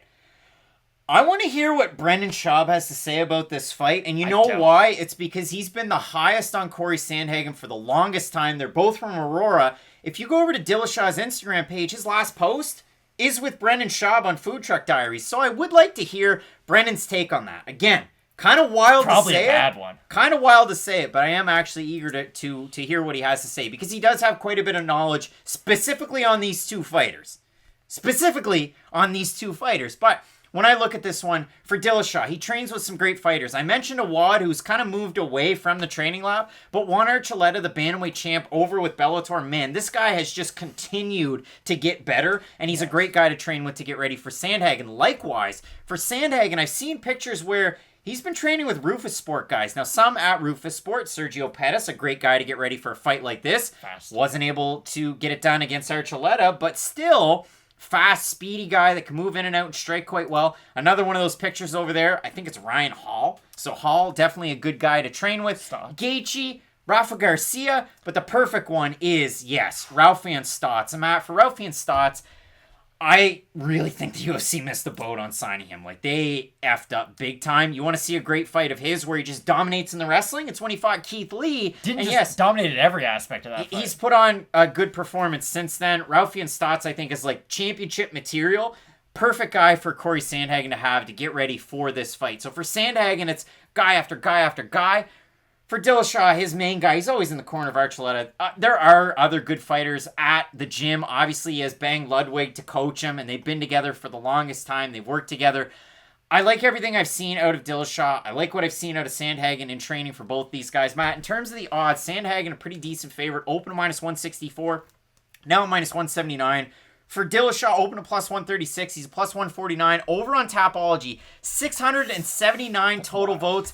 80% Sandhagen to 20% Dillashaw. Matt, are you surprised by any of that? And listen, I'm not going to offer any pushback. I think the right thing to do for us would be to head on over to Fight Night Picks over in the community tab, because we threw it out there and we have more votes than Tapology. I put it out there. Big time bantamweight main event on the way next weekend. Now this weekend. Who's getting the win? 74% Sandhagen, 26% Dillashaw.